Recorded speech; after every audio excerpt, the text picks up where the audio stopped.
Esto es La Entrevista con Raúl Valladares. A casi 3 meses del inicio del año escolar 2025, cientos de estudiantes en distintas regiones del país continuaban hace algunos días sin recibir clases debido a la falta de docentes, una problemática que ha encendido la indignación de padres de familia y ha provocado protestas en varias ciudades. Uno de los casos más críticos se registró en el Centro de Educación Básica Francisco Morazán, ubicado en una aldea de Catacamas Olancho. Ahí los estudiantes de 9º grado no habían recibido clases desde febrero por la falta de asignación de maestros, pese a las reiteradas solicitudes de los padres de familia a la Dirección Departamental de Educación. No obtenían respuesta, lo que los llevó a protestar frente a las oficinas de la entidad. Es inaceptable que nuestros hijos sigan sin educación, mientras las autoridades guardan silencio, expresó una madre de familia durante la manifestación. Situaciones similares se viven en otros puntos del país. En San Pedro Sula, padres de familia del Centro Básico Luis García Bustamante denunciaron que sus hijos de 2º grado en la jornada vespertina llevaban un mes sin recibir clases. En respuesta, decidieron tomarse las instalaciones del centro educativo para exigir la atención de las autoridades. El secretario de Educación, Daniel Esponda, reconoció los problemas estructurales del sistema, especialmente en la distribución del personal docente. Explicó que algunos centros educativos tienen más maestros de los que necesitan, mientras que otros operan sin cubrir las necesidades mínimas. Estamos trabajando en una mejor redistribución del personal en función de la demanda real de cada centro, aseguró. Esponda también mencionó que la jornada nocturna enfrenta un fenómeno inverso. Hay más maestros que alumnos. Eso también se está evaluando para lograr un uso eficiente del recurso humano, afirmó. Mientras tanto, la Secretaría de Educación anunció una nueva iniciativa en medio de la precariedad que combate. A través de un convenio con la Embajada de Francia, el idioma francés será incorporado en 13 centros educativos de Francisco Morazán, Cortés e Islas de la Bahía. Este proyecto beneficiará a más de 10,000 estudiantes, según estimaciones oficiales. Sin embargo, los retos del sistema educativo hondureño no terminan en la falta de personal. Padres de familia también han señalado las condiciones precarias de infraestructura en muchas escuelas públicas, algunas con techos deteriorados, falta de agua potable, servicios sanitarios dañados y mobiliario en mal estado.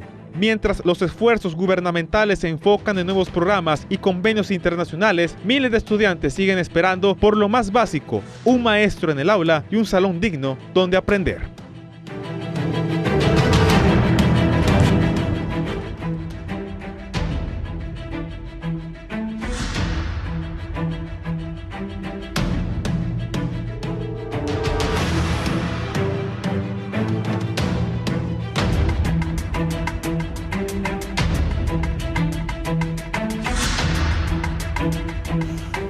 Buenos días, gracias por estar con nosotros en la entrevista de Canal 11 Radio Visión Honduras. Hoy es 30 de enero, febrero, marzo. Entrar al 5º mes, al 1 de mayo, se alistan grandes manifestaciones de los sectores populares en el país. Le estaremos dando cobertura a ese importantísimo evento de la clase trabajadora hondureña el próximo 1 de mayo. Bien, hoy vamos a hablar de educación. Conmigo el señor ministro de Educación, don Daniel Esponda. Ministro, bienvenido. Buenos días, Raúl. Un verdadero gusto compartir con usted en este importante programa y sé que va a ser de muchísimo provecho para todos los televidentes. Lo acompaña la profesora Stephanie Cerrato, es subdirectora de formación profesional docente de la Secretaría de Educación. Profesora Stephanie, buenos días. Hola, buenos días. Mucho gusto, un placer estar acá. Gracias por la invitación. Gracias. Vamos a hablar de diferentes temas como alimentación escolar, matrícula gratis, trabajo con la MON, reconstrucción de escuelas, historia de la matrícula. Ha cumplido o no el gobierno al magisterio, reforma curricular, alfabetización.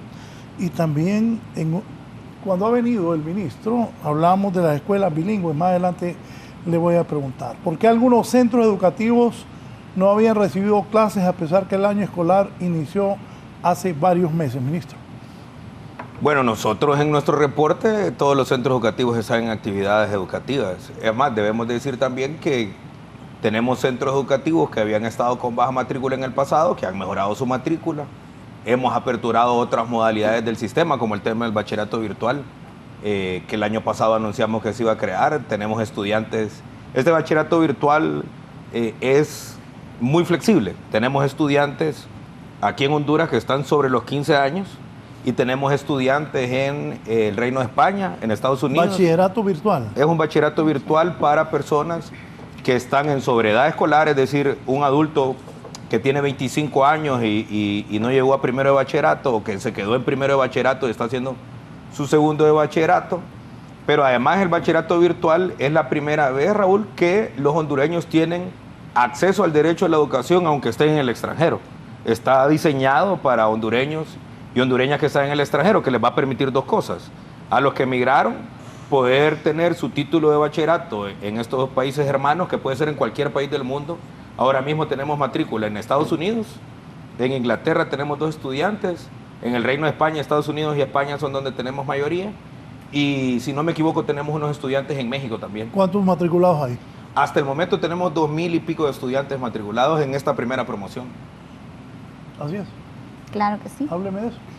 Bueno, con el bachillerato virtual pues se pretende ampliar la cobertura para todos aquellos estudiantes que han estado excluidos del sistema hasta la fecha, ¿verdad? Es una excelente oportunidad, sabemos las condiciones y las características que tiene nuestra población.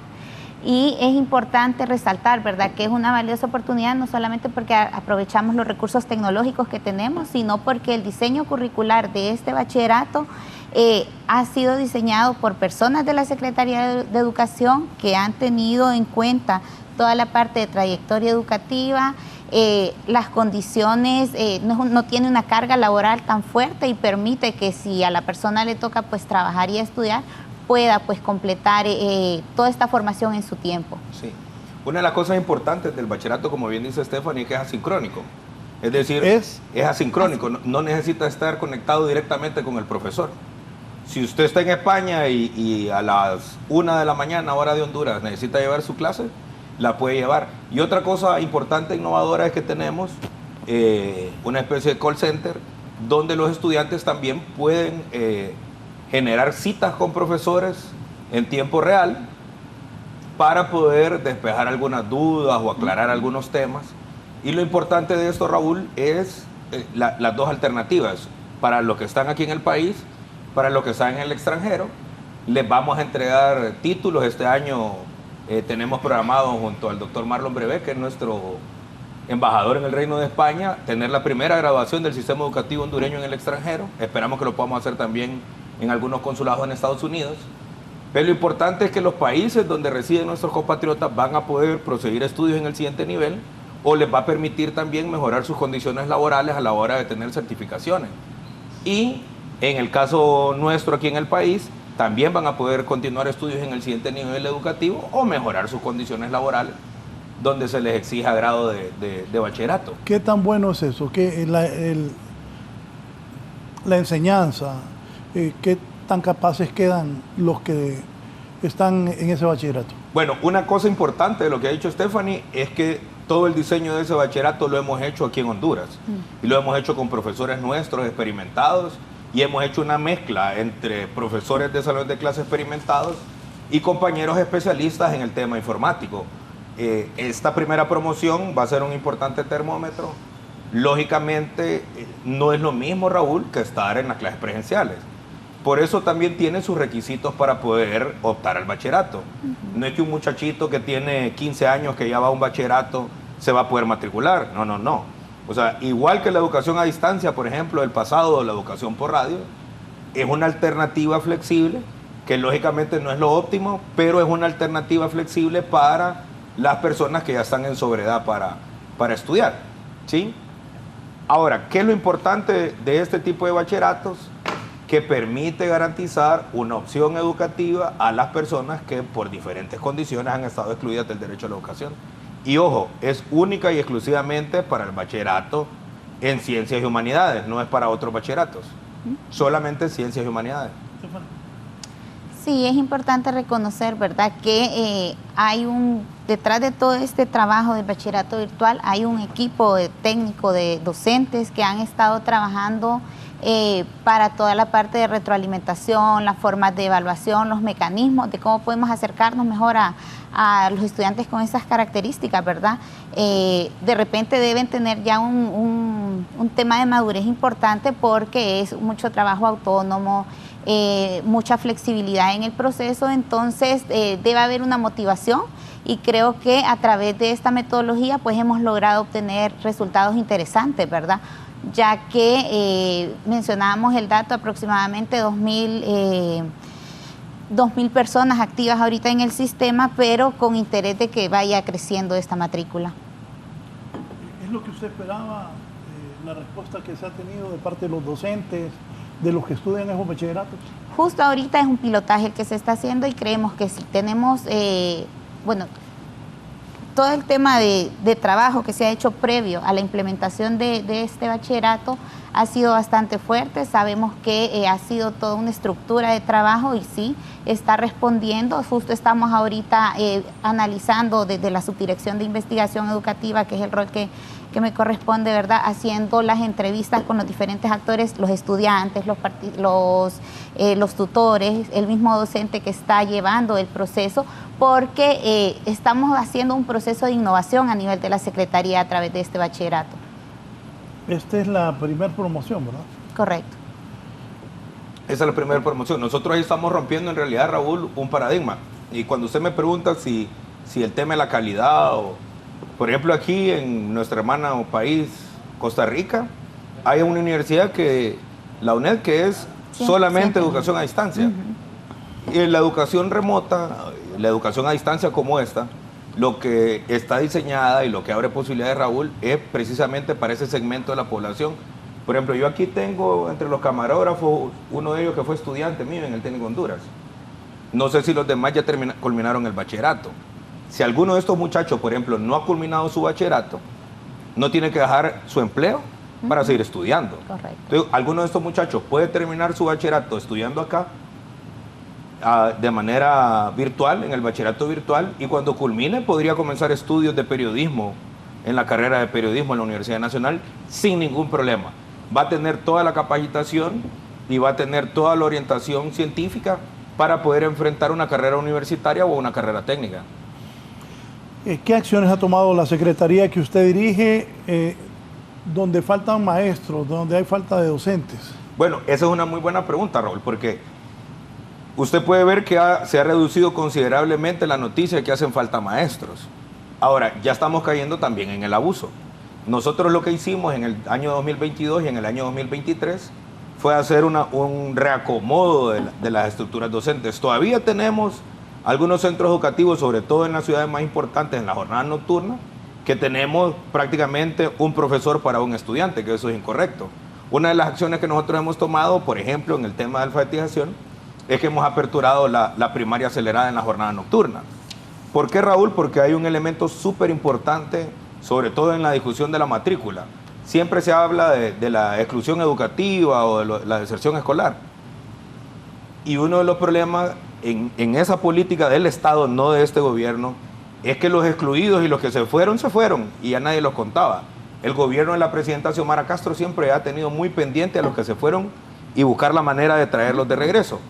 Una clara muestra de ello es nuestro Programa Nacional de Alfabetización.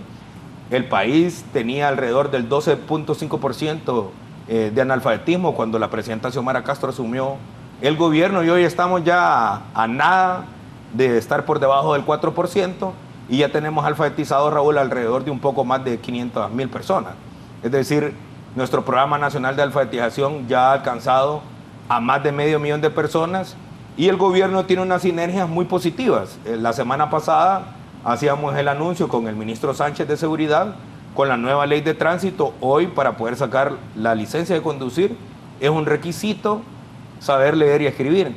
Y tenemos muchas personas en el país que saben conducir vehículos, tanto motocicletas como automóviles, pero que no saben leer y escribir. Pues hoy, junto a la Dirección de Tránsito y el Programa Nacional de Alfabetización José Manuel Flores Arguijo, en las direcciones de tránsito, con el personal de tránsito, el personal de la Secretaría de Educación, también estamos alfabetizando. Entonces, ¿qué significa esto? Y cuando yo le decía el año pasado, creo que usted me preguntaba si íbamos a llegar a los 2 millones de escolares.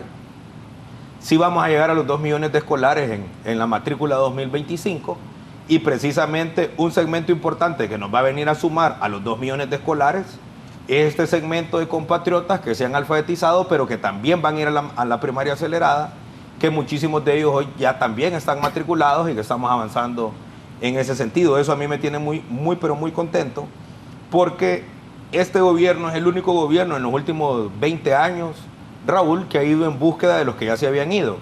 Y fíjese que estos dos temas que estamos tocando precisamente está resarciendo el daño de estos compatriotas que habían estado excluidos del derecho a la educación. Nunca el país había tenido una oferta académica para los compatriotas que se vieron obligados a migrar, y una respuesta de ellos es el programa, es este bachillerato virtual. Y a los compatriotas que nunca habían ejercido su derecho a la educación, que estaban en analfabetismo, hoy 500,000 de compatriotas que nunca habían ejercido su derecho a la educación, hoy están recibiendo este derecho a través de los dos programas que la presidenta ha impulsado en la Secretaría de Educación. Profesora Estefan, de eso de la falta de maestros, ¿cómo hicieron para, porque estoy de acuerdo con el ministro, ha disminuido eso de que no hay maestro aquí, no hay maestro allá, ¿cómo se hizo? Pues hay docentes que a través de las redes educativas ellos han buscado algunas estrategias, ¿verdad? Vinculando todo el tema de trabajo en comunidad, trabajo en red, y han tratado de apoyarse. Creo que el ministro ha tratado en la medida de lo posible manejar de una forma muy amigable todo este proceso. Vemos cómo ha disminuido el tema de las huelgas, el tema de los paros, que en algún momento fue muy fuerte, ¿verdad? En este punto hay bastante estabilidad dentro del sistema educativo y vemos cómo esto ha impulsado todo el tema de la formación docente, cómo ha impulsado todas las estrategias que se han pretendido llevar desde la Secretaría de Educación, como ser, por ejemplo, la activación del Sistema Nacional de Formación Docente. Esto ha permitido tener una visión, ¿verdad?, de cómo vincular a estos docentes de formación inicial, formación permanente, y tomar la experiencia de aquellos docentes que que ya están por egresar del sistema educativo. Y hay estrategias que se han ido tomando en cuenta dentro de este sistema, y creo que es uno de los principales logros que hemos tenido actualmente como Secretaría de Educación, ¿verdad? La activación del Sistema Nacional de Formación Docente no es algo que se había logrado 20 años atrás. Ha estado en ley por mucho tiempo, pero justo ahorita es donde se están dando fuertes iniciativas para poder llevarlo a cabo. Entonces, es uno de los aspectos claves que podemos mencionar. Hoy estamos en, bueno, ya casi mayo, junio, julio, agosto. Ya prácticamente en mayo ya. 8 meses para terminar el gobierno. Ministro Esponda, ¿ha hecho lo que usted esperaba? Le quedan 8 meses, pero ya la mayor parte del camino como ministro de Educación ya lo ha recorrido. ¿Está satisfecho? Bueno, ¿O no? Yo creo que uno siempre debe ser inconforme, ¿no? Me hubiera encantado hacer algunas otras cosas más. ¿Cómo qué? El tema, por ejemplo, del mecanismo de libros de texto, que es una tarea pendiente todavía. Hemos diseñado los libros, lamentablemente en el Congreso no se han aprobado los presupuestos para la impresión de libros.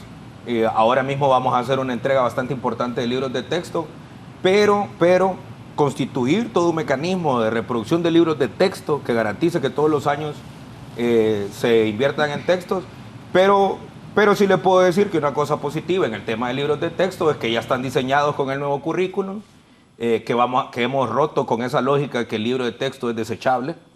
Los libros de texto que nosotros hemos diseñado son un libro de texto que se debe reutilizar, que lo estamos imprimiendo en muy buena calidad. Y a la par, Raúl, lo que tiene es un cuadernillo de trabajo. Ese cuadernillo de trabajo sí es desechable, se utiliza solo una vez y hay que volverlo a imprimir. Pero son cuadernillos de bajo costo. Esos se van a poder imprimir en las escuelas con material. Pero eso hasta hoy no lo ha podido cumplir. Todavía no, y espero yo que antes de que termine este primer semestre del año podamos hacer las primeras entregas de libros. Cuando le digo que todavía no lo hemos podido alcanzar, es que todavía no hemos hecho una entrega nacional de libros, ¿sí? Que es una de las tareas pendientes que tenemos, pero pienso que en la mayoría o en casi todas las cosas que la presidenta prometió en la campaña y que nos pusimos como meta, las hemos alcanzado. Lógico, en estos 8 meses todavía falta cerrar algunas cosas, como declarar al país libre de analfabetismo, que estoy seguro que entre el mes de mayo y junio lo vamos a estar declarando al país por primera vez en su historia libre de analfabetismo. Hemos atendido la agenda corta del magisterio, que yo fui uno de los constructores de esa agenda, que hemos avanzado muchísimo en la agenda. Usted puede ver ahí imágenes del tema del IMPREMA. Fíjese que a veces la gente dice, no, es que estos que están de dirigentes en la Secretaría de Educación, que hoy es ministro, y los viceministros que fueron dirigentes, solo se han preocupado por los temas de los profesores, pero no es cierto. Hemos equilibrado muy bien la agenda, y cuando anunciamos, por ejemplo, la apertura de de los impremas, de las ventanillas, de los impremas en los 18 departamentos. Hoy prácticamente los 18 departamentos, Raúl, tienen una ventanilla del imprema. Y decía, pero es que eso solo beneficia a los profesores. Esa es la visión miope de algunos, Raúl. Porque si usted tiene un profesor de gracias a Dios que tiene que venir hasta Tegucigalpa para hacer un trámite, ese profesor se le perdió una semana de la escuela. Claro. Si un profesor tenía que venir desde Ocotepeque a hacer un trámite a San Pedro Sula, en el IPREMA se le perdió toda la semana de la escuela. Y hoy en cada cabecera departamental hay una oficina del IPREMA. Es decir, ese profesor se puede mover un día y regresar a su centro educativo. Por otro lado, el reordenamiento. Usted hoy no mira mayores problemas en falta de matrícula, Raúl, porque nosotros hemos hecho concursos y hemos hecho audiencias públicas. A mi gusto, han sido las más ordenadas y las más transparentes de la historia. Por supuesto que todavía hay cosas por resolver, que algunas las hemos estado investigando, pero en términos generales hemos avanzado muy, pero muy bien con este tema del nombramiento de personal.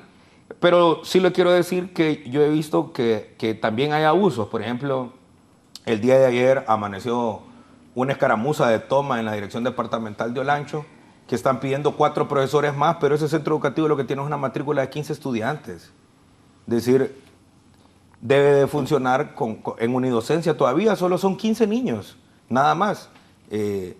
Lo que sí debemos de avanzar, por ejemplo, es al tema de que es una tarea pendiente, digamos, de mi administración, que era un sueño que yo tengo, que todavía no me rehúso a cumplirlo. Espero que en estos 8 meses lo podamos hacer, que es el tema de los planteles escolares. Es decir, cómo en el mismo espacio físico se encuentran todos los niveles del sistema educativo, porque un gobierno hace mucho tiempo cometió el error de construir un kinder, un preescolar aquí, una escuela allá y el colegio acá. Y eso ha generado problemas administrativos porque necesita una gran estructura administrativa para atender una población reducida. Entonces, es mejor tener un plantel escolar donde estén todos los niveles del centro educativo. Solo ocupa un director, solo ocupa un portero, guardias de seguridad, por supuesto que más, pero hacia ahora también un poco más. Pero usted puede tener en el mismo espacio a todos los niños del sistema educativo. Entonces, imagínese usted una mamá del área rural que tiene los niños con diferencia de 2, 3 años, tiene que ir a dejar a uno al kinder, a otro lo tiene que ir a dejar a la escuela, a otro lo tiene que ir a dejar al colegio. Y entonces cuando tenemos ese montón de centros educativos dispersos, lo que hacemos también es que dispersamos los esfuerzos del sistema educativo. Si usted en un municipio tiene un centro educativo con todos los niveles, bien equipados, en todos los grados va a tener profesores especialistas. ¿Cuál es la tarea, Raúl? Que a través de las corporaciones municipales podamos definir mecanismos de transporte para que los niños de las áreas o de las comunidades más rurales se puedan movilizar a las cabeceras o que se coloquen de manera estratégica. Ya hemos venido haciendo unos ejercicios, por ejemplo en el caso de Ocotepeque, en la escuela normal bilingüe que aperturamos en Ocotepeque, ya vamos en 2º grado bilingüe. Y la escuela queda en el mismo predio donde funciona secundaria. Y como esto es un proceso paulatino, Raúl, en el próximo gobierno, en el gobierno de la abogada Rixi Moncada, al cierre de ese gobierno, en ese centro educativo vamos a tener todos los grados del sistema educativo, que ese va a ser un bonito ejercicio. Pero desde luego, como le digo, eso no lo voy a poder ver yo, porque las transformaciones en el sistema educativo son paulatinos. Nos vamos a tardar alrededor de unos 4 años más para alcanzar ese sueño. Claro, no lo voy a ver yo de ministro, pero espero yo como docente y como un apasionado de la educación sí poderlo ver. Eso nos va a permitir... O sea que no lo va a dejar Rixi ahí. Bueno, eso es una decisión de la compañera No, Rixi. pero usted el que está diciendo, pues. Posiblemente, dije, pero eso es una decisión de ella. No, pero dígame, ¿qué es lo bueno que hizo en educación? Ya lleva 3 años y 3 meses. Lograr declarar al país libre de analfabetismo. 4 meses. Sí, poder declarar al país libre de analfabetismo es uno de los elementos. Que el gobierno de la presidencia... ¿Pero es cierto eso? Totalmente cierto. ¿O es mentira? Es más, yo le puedo dar los reportes, Raúl, con nombre y apellido y número de identidad de los alfabetizados y usted los puede ir a buscar. Es que usted es hecho político. ¿Es cierto eso o aquí me está...? Totalmente cierto. Justo el programa de alfabetización lleva toda una estructura pedagógica, ¿verdad? Que en un periodo corto de tiempo la persona logra ese... ¿Cuántos hay en Honduras? ¿Perdón? ¿Cuánta gente que no sabe leer ni escribir hay en Honduras? En promedio tenemos... Era como 1 millón. 1 millón aproximadamente. 1 millón de personas Sí, no saben leer. nosotros éramos el segundo país de Centroamérica con mayor analfabetismo, solo nos ganaba Guatemala. Sí, se logra Guatemala está en el visualizar. 14, 16%. Bueno, 1 millón es un montón de gente. Claro, por eso le digo, hemos alfabetizado 500.000 de personas. Eso no es poca cosa.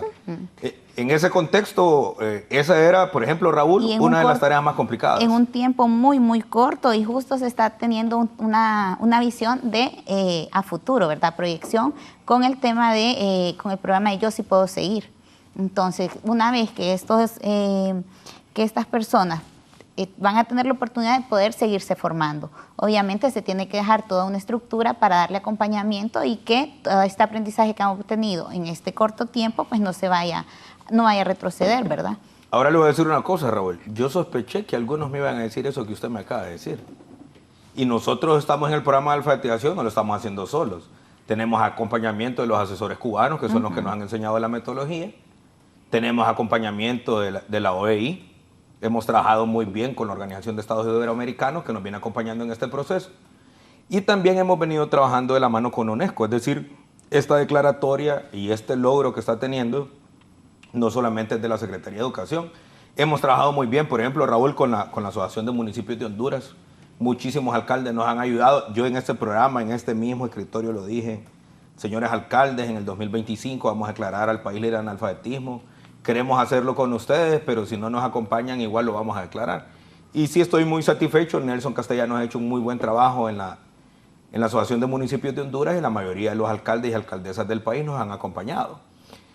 Otro tema importantísimo, Raúl, que es un trabajo voluntario de los profesores, que yo quiero felicitar y agradecerles inmensamente, es todo el trabajo voluntario que han hecho con el tema de la alimentación escolar. No, pero vamos por partes. Lo que le dije. Deme sus 3 grandes logros en educación. El segundo logro para mí más importante es el tema de este gobierno de la presidenta Castro ser el precursor de la educación pública bilingüe. Hoy tenemos más de 44 centros educativos, escuelas públicas, que ya van en la transición a bilingüe, y tenemos 10 escuelas normales bilingües. Esta política... ¿Y cómo sabemos que esa enseñanza bilingüe es de calidad y que quienes lo están recibiendo están aprendiendo? Bueno, una cosa importante, por ejemplo, estuve el día viernes en Santa Bárbara, en el Centro Educativo de Amistad Internacional. Ahí vamos a aperturar un bachillerato internacional, bilingüe. No, pero... Entonces, a eso quiero ir. Hábleme de lo que ya está. ¿Quién no lo va a certificar y quién no lo va a dar? Primero es que tenemos contrapartes que hablan inglés, es decir, que se han formado nativamente en inglés. Y bueno, habíamos trabajado tema con USAID, lamentablemente ellos por decisiones del presidente Trump se fueron del país. Pero todos estos cursos y el nivel de inglés los estamos certificando. Hoy las escuelas normales bilingües tienen cursos gratuitos de inglés. Así que le decimos a la población, sobre todo los que viven cerca de las escuelas normales, si quieren ir a sacar sus cursos de inglés de lunes a viernes, o si lo quieren sacar de los fines de semana, lo pueden hacer sin ningún problema. Nosotros estamos certificando, y tenemos nuestros profesores de las escuelas normales bilingües, están certificados en inglés.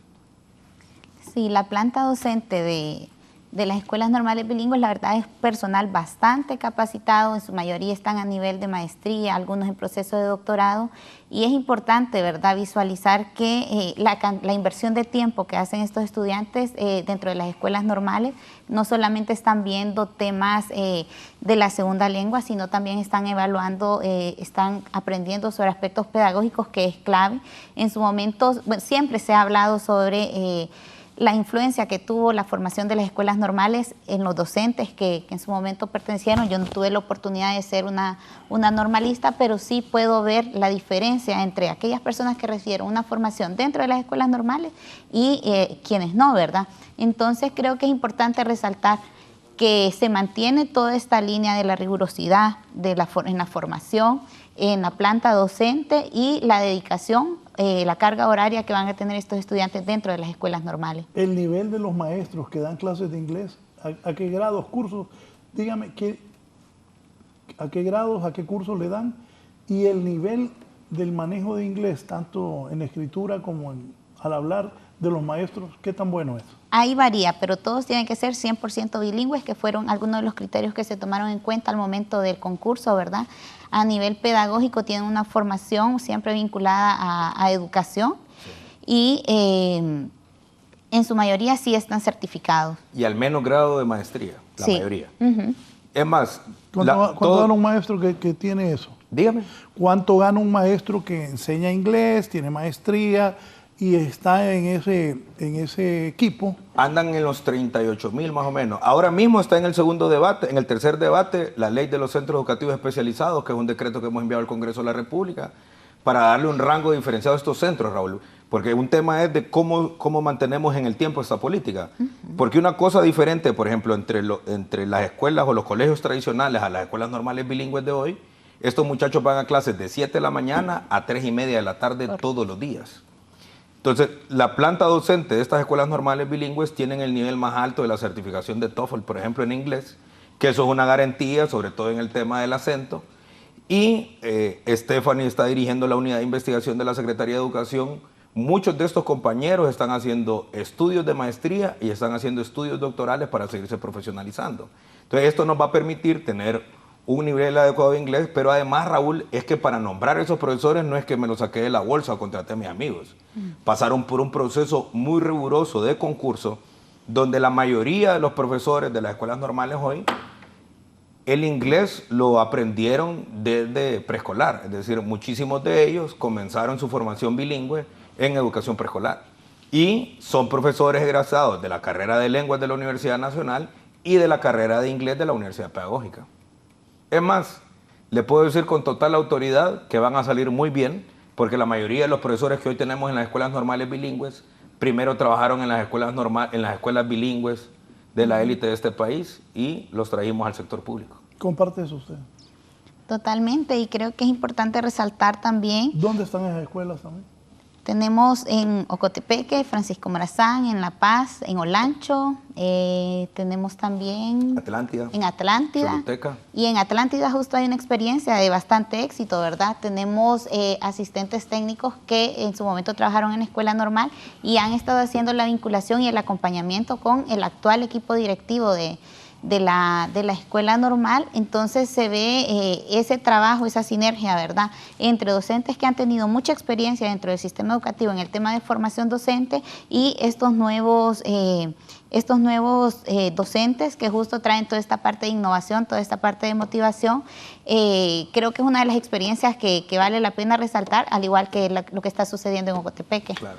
Y ahora una provocación importante que estamos haciendo en la educación superior, Raúl, porque el ministro de Educación en ese país no tiene injerencia en la educación superior.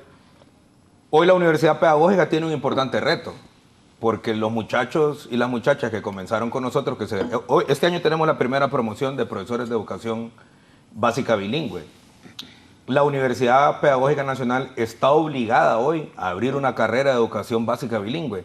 Ya hicieron una primera experiencia y avanzaron con la profesionalización de los profesionales en las bilingües privadas. Pero ¿qué ocurre, Raúl? Si en el siguiente nivel, es decir, en el nivel universitario, la universidad no oferta una carrera de educación básica bilingüe, va a ser muy difícil que estos profesores regresen a las primarias a poder dar clases bilingües de primero, segundo, tercero hasta 9º grado, porque no van a tener el grado de licenciatura en educación básica bilingüe. Entonces ahí hay un reto importante. Yo he tenido conversaciones con la profesora Lexi, que es la rectora de la Universidad Pedagógica, y estamos en ese proceso. Otro tema importantísimo, Raúl, es la constitución del modelo de educación rural. La educación del país, pública y privada, ha estado pensada, administrada y dirigida desde la urbanidad.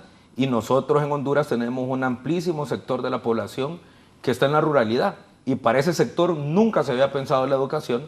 Y hoy, a través de nuestras redes educativas, que tenemos más de 2.200 redes educativas, más la red de centros educativos agrícolas, que tenemos nuestra red agro, estamos construyendo un modelo de educación rural que para mí es una de las políticas más potentes que tenemos en materia educativa del país. Este modelo de educación rural no solamente está orientado a la educación agrícola, estamos formando fuertemente en el tema de educación financiera y en economía social. Tenemos más de 2 centenares de cajas de autoahorro, que es el dinero que generan en los centros educativos y que son de los niños y de las niñas. Tenemos más de 1 centenar de cajas rurales que ya están en la legislación y que están pudiendo accesar a créditos. Y ya tenemos constituidas 7 cooperativas escolares que son de los estudiantes. Y con este trabajo, Raúl, estamos tributando a romper el ciclo de la pobreza. Le cuento con muchísima satisfacción que ya tenemos más de 1.000 productos registrados con valor agregado. Es más, lo invito a a la próxima agroferia, que si no me equivoco es el segundo fin de semana de mayo, que lo vamos a tener aquí en el Centro Cívico Gubernamental. En nuestra tercera, agroferia, vienen los estudiantes de toda la red de escuelas agrícolas que tenemos a nivel nacional a vender sus productos aquí al Centro Cívico. Y a mí eso me llena de muchísima alegría, satisfacción y de orgullo, porque es un trabajo que hemos hecho aquí en casa, es un trabajo que se ha hecho con los técnicos de la Secretaría de Educación, no hemos tenido que traer a ningún erudito ni ningún ilustrado ganando grandes cantidades de dinero por concepto de consultoría, lo hemos hecho aquí en nuestro país. El año pasado que tuvimos nuestra segunda agroferia, la número 1 de UNESCO aquí en la región, una de las técnicos de UNESCO aquí en la región, nos felicitó y dijo que para ella eso era un sueño, que traer a la ruralidad al Centro Cívico Gubernamental a evidenciarlo y sobre todo a traer productos de buena calidad, sin duda que eso para UNESCO era un sueño y nosotros estamos muy satisfechos con eso. Lamentablemente en el país a veces somos un poco malinches y no reconocemos, digamos, los avances del sector. Le cuento que el año pasado estuve en París, en la sede de UNESCO, y me invitaron al salón principal a dar una conferencia precisamente de nuestro modelo de educación rural. Y hoy van a decir después que mentira, porque ya unos colegas suyos de una radio, ¿verdad?, que me dijeron que esto era mentira. De este modelo de educación rural, ya el gobierno colombiano nos ha pedido conocer la experiencia y que les podamos transmitir las lecciones aprendidas, no solamente en el modelo de educación rural, sino también en el tema de alfabetización. Me ha dicho la escuela bilingüe, ¿lo primero era? El primero es el tema de la alfabetización, declarar al país libre de analfabetismo. Para mí ese es un gran reto. Fíjate que yo ahí tengo hasta una revancha casi personal. Mi abuela en paz descanse, que ayudó muchísimo a formarnos y que fue una gran empresaria allá en mi municipio, partió de este mundo sin saber leer y escribir, y lograr sacar del analfabetismo a más de 500,000 de personas no es tarea fácil, y vamos muy bien. Le cuento que de ese 500,000 de personas, casi 1,000 son abuelitos que rebasan los 90 años de edad. 90 años. El tercer logro. El tercer logro es la construcción del modelo de educación rural, que es lo que le estaba conversando ahora, es decir, pensar a la escuela. Mire, nosotros todos los profesores fuimos educados en la urbanidad y cuando nos tocaba regresar a la ruralidad estábamos desconectados de lo que ocurría ahí. Va ligado. ¿Cuánto tiempo más se debe esperar para solventar los problemas estructurales del sistema educativo? Bueno, para eso necesitamos hacer una profunda reforma legal en el Congreso de la República. Eso ya se sale de nuestras manos, pero en el Consejo Nacional hemos venido trabajando muy bien. ¿Sabe qué es lo que ocurre, Raúl? Y es un llamado que yo he hecho, no de ahora que soy ministro, lo vengo haciendo desde antes. En el sector de educación hay que hacer un armisticio, Raúl. Mire, las contradicciones de los adultos y los problemas ideológicos que tengamos los adultos en los partidos no deben de convertir a la escuela en campo de batalla como ocurrió en los gobiernos del Partido Nacional, que se perseguía a los profesores y a las profesoras. ¿Por qué planteo esto, Raúl? Porque, mire, es muy difícil en Honduras definir políticas de Estado que perduren en el tiempo. Por ejemplo, ojalá que todos estos logros que yo le he dicho se mantengan en el tiempo, porque nosotros en este 2025 vamos a declarar al país libre de analfabetismo, Raúl. Pero si el gobierno que viene descuida el tema de la cuota de mantenimiento del alfabetismo, podemos nuevamente regresar al 5, al 6, al 7%. Usted fue parte del gobierno del presidente Zelaya y yo fui voluntario del programa de alfabetización en el año 2008 y 2009. Presidente Zelaya dejó el nivel de analfabetismo en el 6%, Raúl. Y nosotros lo recibimos en el 12%. Quiere decir que en los 12 años de gobierno del Partido Nacional crecimos 0.5 en analfabetismo. Es decir, declaramos al país libre de analfabetismo en el 2025, lo vamos a declarar, pero el gobierno de la presidenta Rixi Moncada tiene que seguir con la tarea de alfabetización para mantenerlo siempre por debajo del 4%. Lo mismo pasa con el sistema de educación bilingüe que estamos instalando. Nuestra planificación está orientada para que en 10 años tengamos instalado el inglés como segunda lengua en las escuelas públicas. La Universidad Pedagógica tiene que hacer su tarea, pero los siguientes ministros tendrán que seguir con esta política. Hoy tenemos 46 escuelas bilingües, ya hicimos el ejercicio. Cuando yo dije, es más, yo lo dije en este foro también, usted por su característica y su forma periodística de ser, que me parece que es muy adecuada, él nos dijo, de verdad van a hacer escuelas bilingües, ¿se acuerda? En el 22. Hoy ahí están los resultados. Primera promoción de profesores bilingües de educación básica y tenemos 46 escuelas públicas bilingües que están avanzando y eso se ha ido contagiando, ha sido muy bueno. Con el alcalde Aldana ya tenemos casi 10 escuelas que vamos bilingües ya aquí en la capital. en los barrios más pobres de Tegucigalpa. Y la educación bilingüe solo había estado en manos de los privados. Amplíeme eso. ¿Qué piensa? ¿Qué conoce de eso de la escuela bilingüe de acá en Tegucigalpa? ¿En San Pedro no hay? Sí, tenemos también experiencias en San Pedro, no necesariamente las escuelas normales, pero sí proyectos que han apoyado en el tema de la enseñanza de una segunda lengua. Algunos de ellos han estado por largo tiempo y sí se ve, ¿verdad? Si tenemos paciencia, la constancia, si se crean las estructuras para que esto pueda permanecer en el tiempo, se puede lograr. Es una visión, creo, muy amplia la que tiene el ministro en relación a llevar el tema de una segunda lengua a la comunidad en general, ¿verdad? Al ciudadano promedio, vamos a llamarlo así, porque no ha sido esta la tendencia. Es educación que va con un tema de calidad, no lo vamos a ver a corto plazo, pero sí es la aspiración que a futuro podamos visualizar, ¿verdad? Ya toda una generación de niños pequeños, sabemos que el tema de plasticidad neuronal es clave, ¿verdad? Si enseñamos una segunda lengua a los niños desde muy pequeños, pues se logra más fácil la apropiación de esta. Entonces, vamos por el camino correcto y estamos avanzando sobre este tema. Pregúntele al ministro cuál es el proceso actual para asignar maestros a los centros educativos. Bueno, el proceso es el que manda el estatuto del docente. Se tiene que someter a concurso, después hay listados de prelación, después de los listados de prelación se nominan a los compañeros y en audiencia pública son nombrados. Ese es el procedimiento. ¿Sabe qué otro tema, Raúl, a mí me tiene muy contento, que sería como un cuarto logro? La política de primera infancia. En el país... ¿Cómo es eso? Es decir, no existía una verdadera política para atender a los niños de educación inicial. Me refiero a los niños que están de kinder para atrás. Hoy aquí en la capital tenemos el Centro de Atención Integral de la Primera Infancia, el CAIPI, que es nuestro centro educativo modelo. Tenemos estudiantes de 3 meses de nacidos. Es decir, mamá puede ir a hacer sus controles prenatales. ¿Y cómo hacen para que la población, para que la gente se dé cuenta de eso? Venir al foro de Canal 11. En realidad, Raúl, ahí tenemos el talón de Aquiles del gobierno, fíjese. Yo eso lo quiero reconocer paladinamente. El gobierno de la presidenta Castro ha hecho cosas maravillosas, pero lamentablemente se difunden poco. Nosotros en nuestras redes sociales de la Secretaría de Educación hemos crecido más del 150%, pero le seguimos hablando prácticamente al mismo sector. Estas cosas, sin duda que hay que pautarlas. La gente tiene que conocerlas en los medios de comunicación tradicionales. Hábleme de eso, de niños. Mire, el Centro de Atención Integral Primero es que cuando yo llegué al ministerio teníamos un crédito financiado a través de uno de los bancos multilaterales, no le vamos a hacer campaña, y ese crédito estaba totalmente mal estructurado, nosotros lo reestructuramos, y yo soy muy creyente de hacer iniciativas que perduren en el tiempo. Uno de los problemas que tenemos, yo no sé si le ha ocurrido en esta empresa, que las trabajadoras, las empleadas, quedan embarazadas y se pierden ese periodo de tiempo del trabajo, o simple y sencillamente renuncian porque tienen que atender a los niños. En Honduras no existía una política para la atención integral de la primera infancia, que estamos hablando de niños de 0 a 6 años.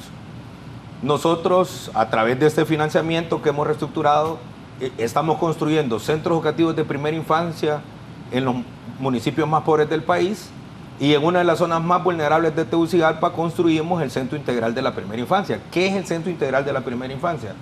¿Se acuerda usted dónde estaba ubicado el viejo edificio del ministerio en los mercados? Claro. Ahí cerquita, por una tienda que venden ropa de segunda, quedaba la Dirección General de Construcciones Escolares. Eso era un basurero. Nosotros lo reconstruimos y en el primer piso están los salones de clase, la sala de neonatos.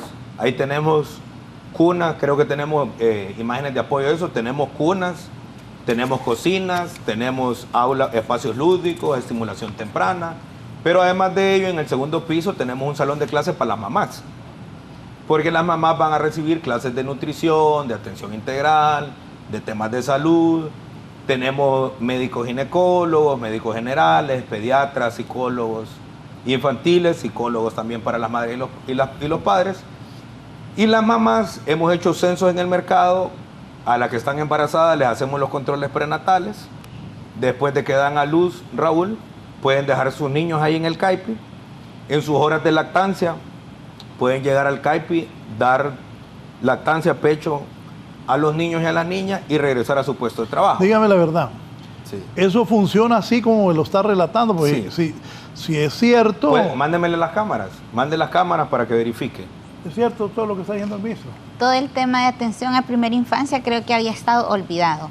Y para que un país pueda progresar, es necesario aprender a cuidar de toda su población. Cuando atendemos a los niños y a las madres justo en este punto, ¿verdad? De 0 a 3 años es clave.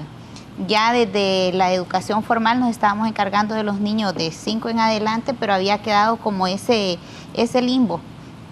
Entonces, a través de todas estas estrategias se pretende que logremos no solamente ampliar la parte de cobertura, sino también asegurar un mayor cuidado para la población en general, y no lo estamos visualizando solamente para los niños que están dentro de las aulas de clase, sino que a través del CAIPI se amplía la cobertura para todo el tema de primera infancia. Y por ejemplo, ahora mismo, entre el mes de mayo y junio, vamos a hacer la entrega de juguetes lúdicos, de materiales lúdicos, más grande de la historia de este país para los niños de primera infancia.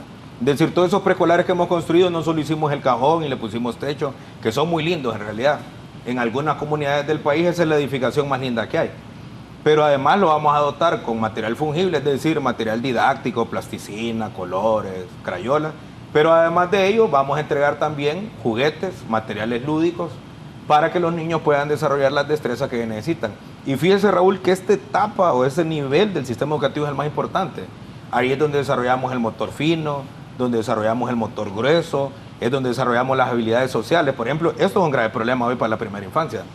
Si una mamá o un papá está en una reunión o está platicando con alguien, lo que hace es que le entrega el celular al niño y el niño se queda ahí. Lo estamos sobreexponiendo a pantallas, a las luces, y eso está generando un deterioro terrible o está generando que no desarrollen unas habilidades, pero además de eso tiene un impacto muy negativo para el desarrollo cognitivo.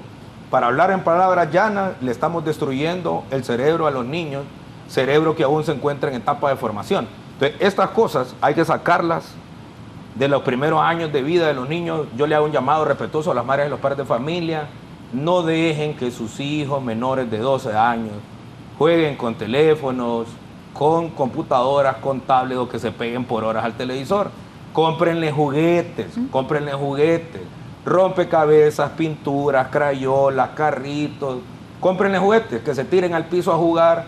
Y por eso es importante, Raúl, que mamá y papá comiencen a llevar a los niños y a las niñas a los preescolares.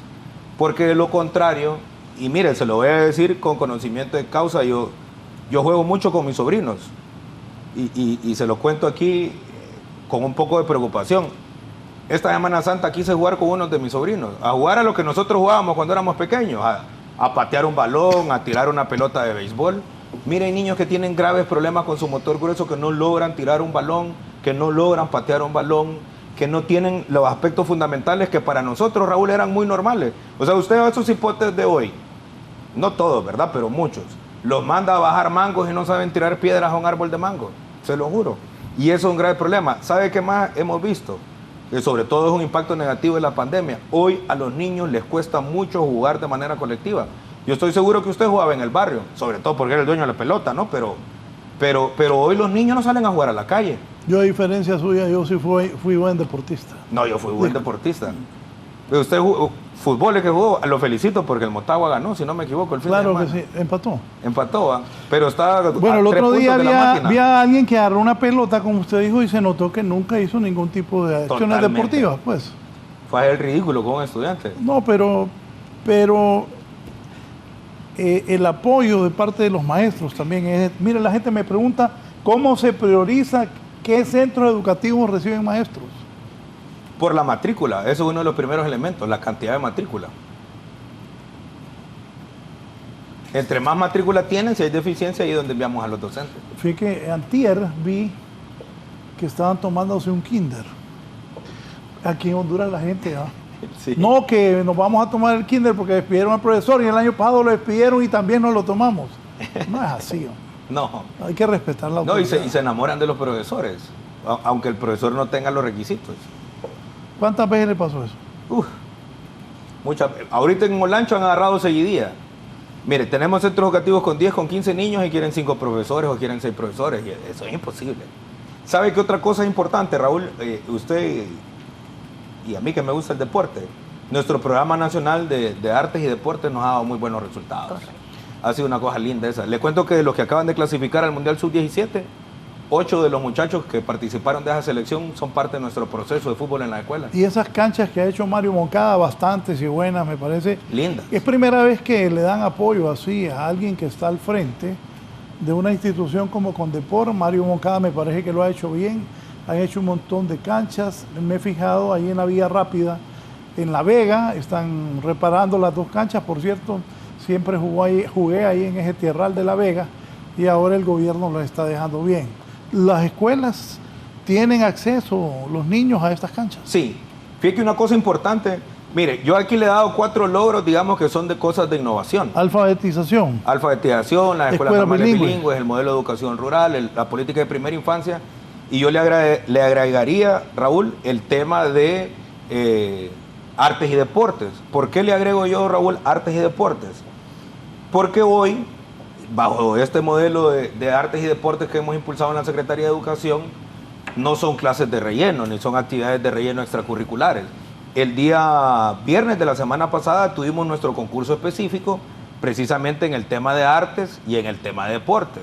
Entonces le doy un ejemplo. ¿Quiénes dirigen el programa de fútbol de la Secretaría de Educación? Aquí en la capital, seguro a usted no le va a gustar porque hizo 3 veces campeón al Olimpia. Nos dirigen a Nabón Espinosa. Con tal cepa. Es un extraordinario entrenador. En la zona sur, Valle y Choluteca, nos dirige el profesor Humansor, que nos ha llevado a 3 mundiales juveniles, si no me equivoco. En la zona norte... ¿Y a ellos quién los escogió? También pasaron por un proceso riguroso de concurso. En la zona norte, el profesor Carlos Tábora, me imagino que lo conoce también, que nos ha llevado a 2 mundiales juveniles. Y así sucesivamente hemos ido... Raúl Martínez Zambulán nos está dirigiendo en el departamento de Atlántida. Pero además de ello, en el concurso de docentes, hemos contratado un cuerpo de docentes a nivel nacional, Raúl, que se dedican única y exclusivamente a entrenar.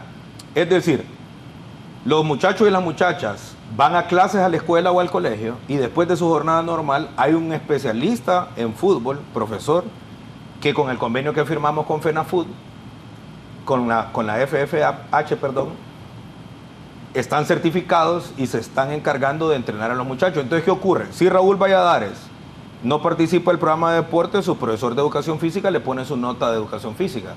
Pero si Raúl Valladares va a jugar ya federado, porque tenemos ya 6 equipos en Liga Mayor, y ojalá que podamos tener equipo en segunda más adelante con patrocinadores, la nota de Raúl Valladares de educación física ya no se la pone el profesor del grado, se la pone el entrenador verifica el nivel de desempeño, la puntualidad, la disciplina, y esa es su evaluación. Lo mismo en el tema de artes.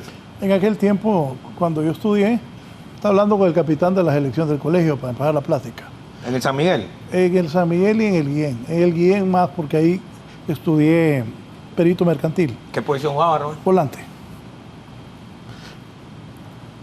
Saludos a los compañeros de los diferentes barrios y colonias en las que jugué en Tegucigalpa y Comayagüela. ¿Qué características tenía? Incluyendo el campo Motagua, Los Ángeles, Casamata, Virichiche todo el tiempo.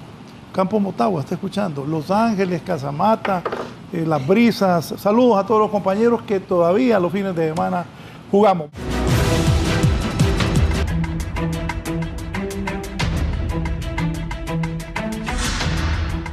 La licenciada Estefanía Rato, dígame cuáles son las mayores exigencias que hacen los padres de familia en Honduras en las escuelas y colegios.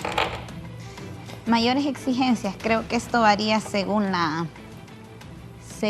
zona en la que nos encontremos, ¿verdad? En general, creo que todo padre de familia aspira a que su niña, su niño tenga educación de calidad, y para esto hay ciertas condiciones que se deben generar. Este gobierno ha trabajado mucho en poder apoyar y poder mitigar todos estos factores asociados alrededor de la calidad educativa, ¿verdad? Tenemos, creo que si cada padre de familia visualiza la mejor educación para su niño, para su niña, y es a eso a lo que le estamos apuntando. Sí, aquí me dicen qué medidas están tomando las autoridades para garantizar el derecho a la educación de los estudiantes. Mire que ese es un buen punto, Raúl, porque yo ahí le daba 4 logros que son innovaciones. Pero, por ejemplo, hay temas que son de rigor, como el tema de la matrícula. O sea, si aumentamos, mantenemos o perdemos matrícula. Este gobierno de la presidenta ya rompió la tendencia a la baja de la matrícula. Correcto. Al día de hoy tenemos 1.810.000. Ya que me habla de la matrícula, empecemos. ¿La matrícula gratis se cumplió o no se cumplió? Sí, se cumplió y se están siguiendo los desembolsos. Eso para mí es una de las cosas que también es un importante logro, porque ahí lo que estamos hablando es de financiamiento del derecho a la educación. Fíjese que estuve en un programa y me decía un profesor, fíjese que en la escuela en el foro me decían, no hay material didáctico, y reclamándome en el programa eso. Y le digo, profe, ¿y reciben matrícula gratis? Sí. ¿Y cuánto reciben de matrícula gratis?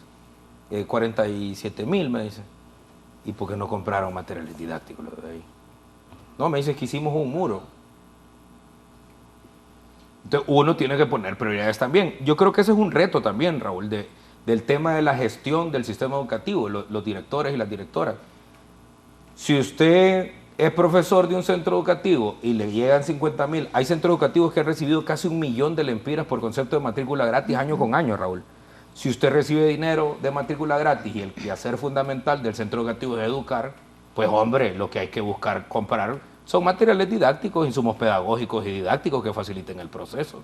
Lo que pasa es que sí, algunos profesores se emocionan y se ponen a gastar o a invertir en cosas que son como de segundo plano.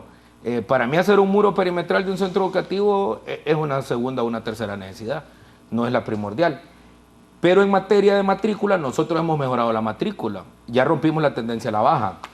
Y en tema de deserción escolar, por ejemplo, la última en tiempos, digamos que normales, en el año 2019, la deserción escolar era casi el 5.4%, y nosotros cerramos el 2024 con 2.4%. Es decir, que del 2019 al 2024 la bajamos en más de la mitad la deserción escolar, que eso para mí es muy significativo. Ahora, ¿cómo alcanzamos esos logros? Que esos son mecanismos de medición de rigor. Digamos, primero, la reconstrucción de la infraestructura escolar. La segunda, para mí, es la estupenda gobernanza que hemos tenido en el sistema. Este gobierno de la presidenta Castro se puede jactar que es el gobierno en los últimos 25 años que ha tenido la mejor gobernanza del sistema. Es más, este gobierno, la presidenta Xiomara Castro, ya le ganó al gobierno del presidente Mel. Sí, porque se acuerda que en el gobierno del presidente Mel 2006, 2007, sendas huelgas se tuvieron. Y este gobierno no ha tenido eso.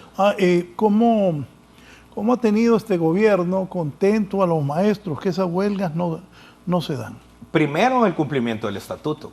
El gobierno de la presidenta Xiomara Castro ha cumplido el estatuto. Este gobierno de la presidenta Xiomara ha roto hitos importantes. ¿Cómo tienen controlados los maestros? Con diálogo. Con ¿Cuántas huelgas han habido en estos 3 años, 4 meses? Huelga nacional ninguna. Han habido escaramuzas de intereses particulares, pero no. Por ejemplo, le cuento el tema del... ¿Está satisfecho el magisterio con este gobierno entonces?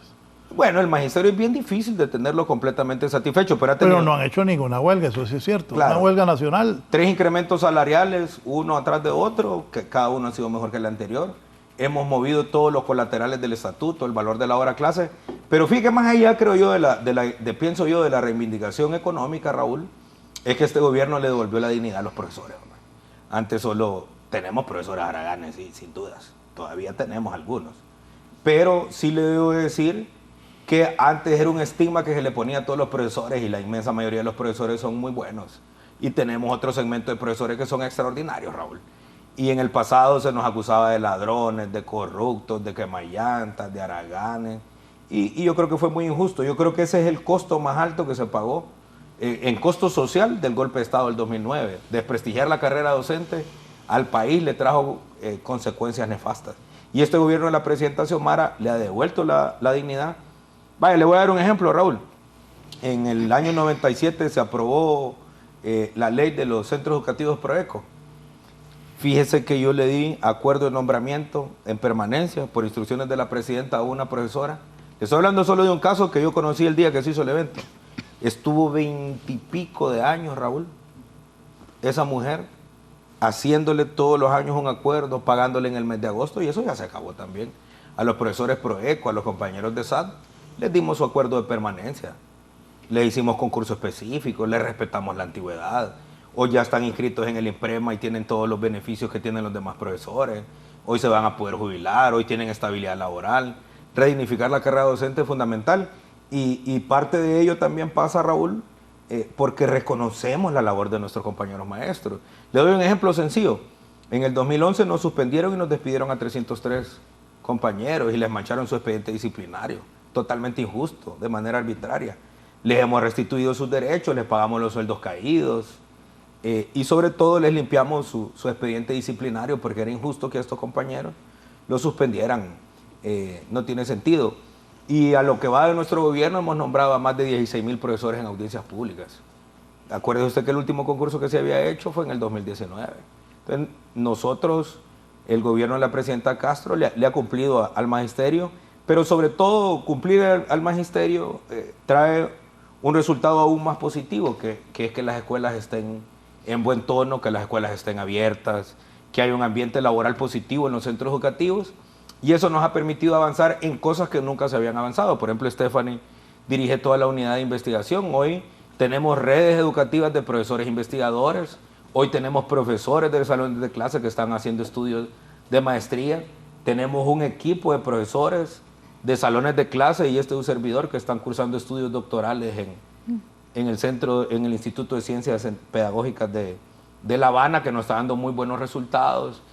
Hoy la Secretaría de Educación, Raúl, tiene líneas de investigación en problemática educativa nacional que no andamos buscando eruditos de otros países para que nos resuelvan esos problemas, sino que los propios investigadores nacionales estamos construyendo soluciones a esos problemas y hay cosas que están dando resultados, como el tema de nuestra editorial, por ejemplo.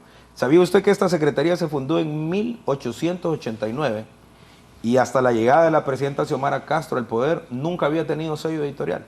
La Secretaría había impreso libros, pero tener su propio sello editorial, editores, donde imprimir, nunca habíamos tenido. Y hoy tenemos más de 27 obras publicadas de escritores nacionales todos, y hay diferentes tipos de publicaciones en materia de historia, de ciencias, de matemáticas, novelas, cuentos, etc. Y eso para nosotros es muy positivo. ¿Por qué? Porque la Academia Hondureña, sobre todo en la Secretaría de Educación, había venido enseñando ciencia muerta, Raúl. Los sistemas educativos que no investigan y que no publican investigaciones están condenados al fracaso. Fíjese que aquí por mucho tiempo, en algunas materias que nosotros hemos refundado, se enseñaban cosas que en el mundo ya se habían desechado porque la ciencia ya había dicho que habíamos cometido errores en algunas cosas. Y en nuestro país se seguían enseñando como verdades absolutas. Y la otra cosa, Raúl, importantísimo, es nuestro plan de oferta y demanda. El sistema educativo, yo se lo decía cuando yo era dirigente del sistema educativo hondureño, está educando para el desempleo, ¿lo recuerda? Hoy esa lógica la estamos rompiendo con nuestra oferta académica nueva, el bachillerato en agroindustria, el agroalimenticio, el bachillerato en cooperativismo, el bachillerato estos en servicios. Y le cuento que no solamente estamos enseñando inglés, por ejemplo, en el tema de turismo, firmamos un importante convenio de cooperación con la Embajada de Francia y estamos enseñando francés en escuelas aquí en Tegucigalpa, en San Pedro Sula, y recién estuvimos hace 2 fines de semana en la isla de Roatán, donde ahí tenemos un bachillerato en industria portuaria, donde esos muchachos, además de inglés, también están estudiando francés. ¿Qué me destaca de lo que él ha dicho? En relación al tema de investigación, creo que hemos dado saltos muy altos. Anterior a este gobierno se estaban dando procesos de formación, sí, en investigación para docentes, pero no se cumplían con los criterios para valorar desde estas investigaciones una toma de decisión fuerte. Actualmente tenemos el Programa Nacional de Investigación Educativa, tenemos las redes educativas que bien lo mencionaba el ministro, tenemos 67 docentes notables actualmente formándose en un diplomado internacional de investigación educativa, y cada uno de estos equipos de investigación a nivel departamental, se hace en línea y están participando técnicos de la Secretaría de Educación, están participando los coordinadores de investigación a nivel departamental, que es un logro muy significativo de este gobierno, y docentes de aula. Cada equipo de investigación a nivel departamental ha tomado como prioridad los indicadores que tenemos como Secretaría de Educación para estos procesos de investigación y los elementos de nuestro plan 365. Entonces, todo esto acuerpa las decisiones que se están tomando, visualiza un camino más claro. También tenemos el estudio de caracterización del perfil docente, que es uno de los estudios más fuertes que se ha hecho a través de consulta en el sistema educativo. Nos ha permitido crear y consolidar el Programa Nacional de Formación Docente, visualizando no solamente la opinión de los especialistas que se encuentran en la Secretaría de Educación, sino también escuchando al docente que está en su diario vivir en el aula de clase, ¿verdad?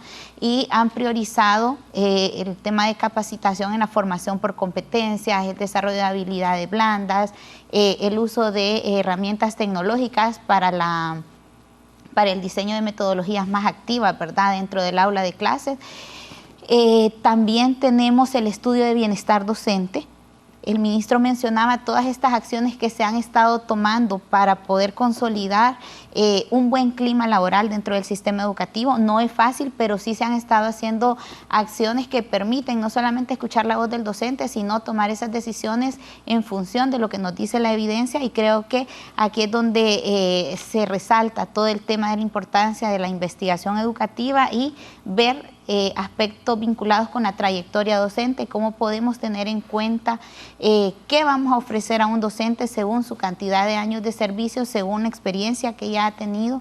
Entonces, hemos ido avanzando. Sí, eso no lo estamos haciendo solo. Ahí sí tenemos contrapartes claro, de la Academia Extranjera, por ejemplo, el tema de SUMA, con UNESCO, con UNICEF. Y eso, fíjese, Raúl, que para mí esa es una de las cosas más significativas, porque en el país... ¿Qué país apoya más la educación? Nosotros ahora mismo. Honduras, sí.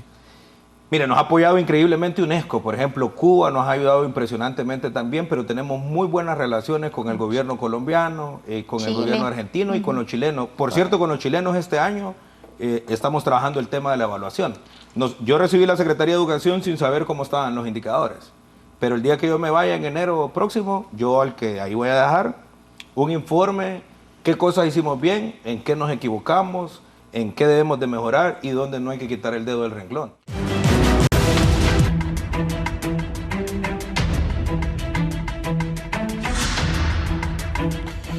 Bien.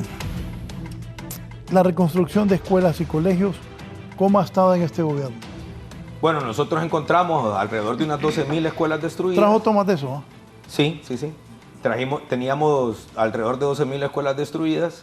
Y yo debo decirlo paladinamente, es un trabajo que no ha hecho solo la Secretaría, es un trabajo que nos ha colaborado muchísimo el Fondo Hondureño de Inversión Social y una decisión muy sabia de la presidenta Xiomara Castro, que fue colocar 2.000 millones de lempiras en las corporaciones municipales para que nos ayudaran a reconstruir las escuelas. La meta que la presidenta planteó en su plan de gobierno fue llegar a la mitad de escuelas reparadas, y ya estamos a menos de 1.000 escuelas, Raúl, de llegar a la meta. Adicional a ello, debo decir también que de las instituciones de gobierno también hemos tenido muchísima colaboración de la empresa privada. Hay muchísimas fundaciones que lamentablemente, Raúl, por lo que le decía un poco malinche, ¿verdad? Yo tengo una muy buena relación con Chin, ha reparado un número considerable de escuelas, sin duda, pero fíjese que aquí hay fundaciones y empresas privadas que tienen años reconstruyendo escuelas y poco o nadie les hace reconocimiento de esa labor que han hecho. Y eso también es importante. ¿Por qué? Porque hay sectores de la empresa privada que tienen muchísima responsabilidad social, que son muy consecuentes con lo que plantean en su política de responsabilidad social, y nos han ayudado a reparar un número significativo de escuelas también. Es más, la primera escuela que yo inauguré, la primera semana de ministro, lo hice en el departamento de Choluteca con una fundación de los camaroneros de la zona. ¿Dónde es ahí? Esto es en Soledad, El Paraíso. Por ejemplo, ahí no existía la escuela. Eso ahí era 4 paredes de bajareque, ahí no había escuela, y la escuela se hizo completamente nueva, y ahí un poco romper la lógica de lo que existía antes. Ahora, una pregunta, está bonita la escuela, ¿y los maestros? Con el señor que estaba ahí era uno de los profesores. Es decir, es que en esa edificación ya teníamos profesores, lo que no teníamos era la infraestructura, porque eso ocurre mucho. Yo recuerdo una muchacha, se me escapa el usuario ahora de X, Chochi, creo que se llama en ex, que le publicó a la presidenta una covacha de madera donde funcionaba una escuela en Lloro y la reconstruimos e hicimos una escuela así como esa que usted está viendo.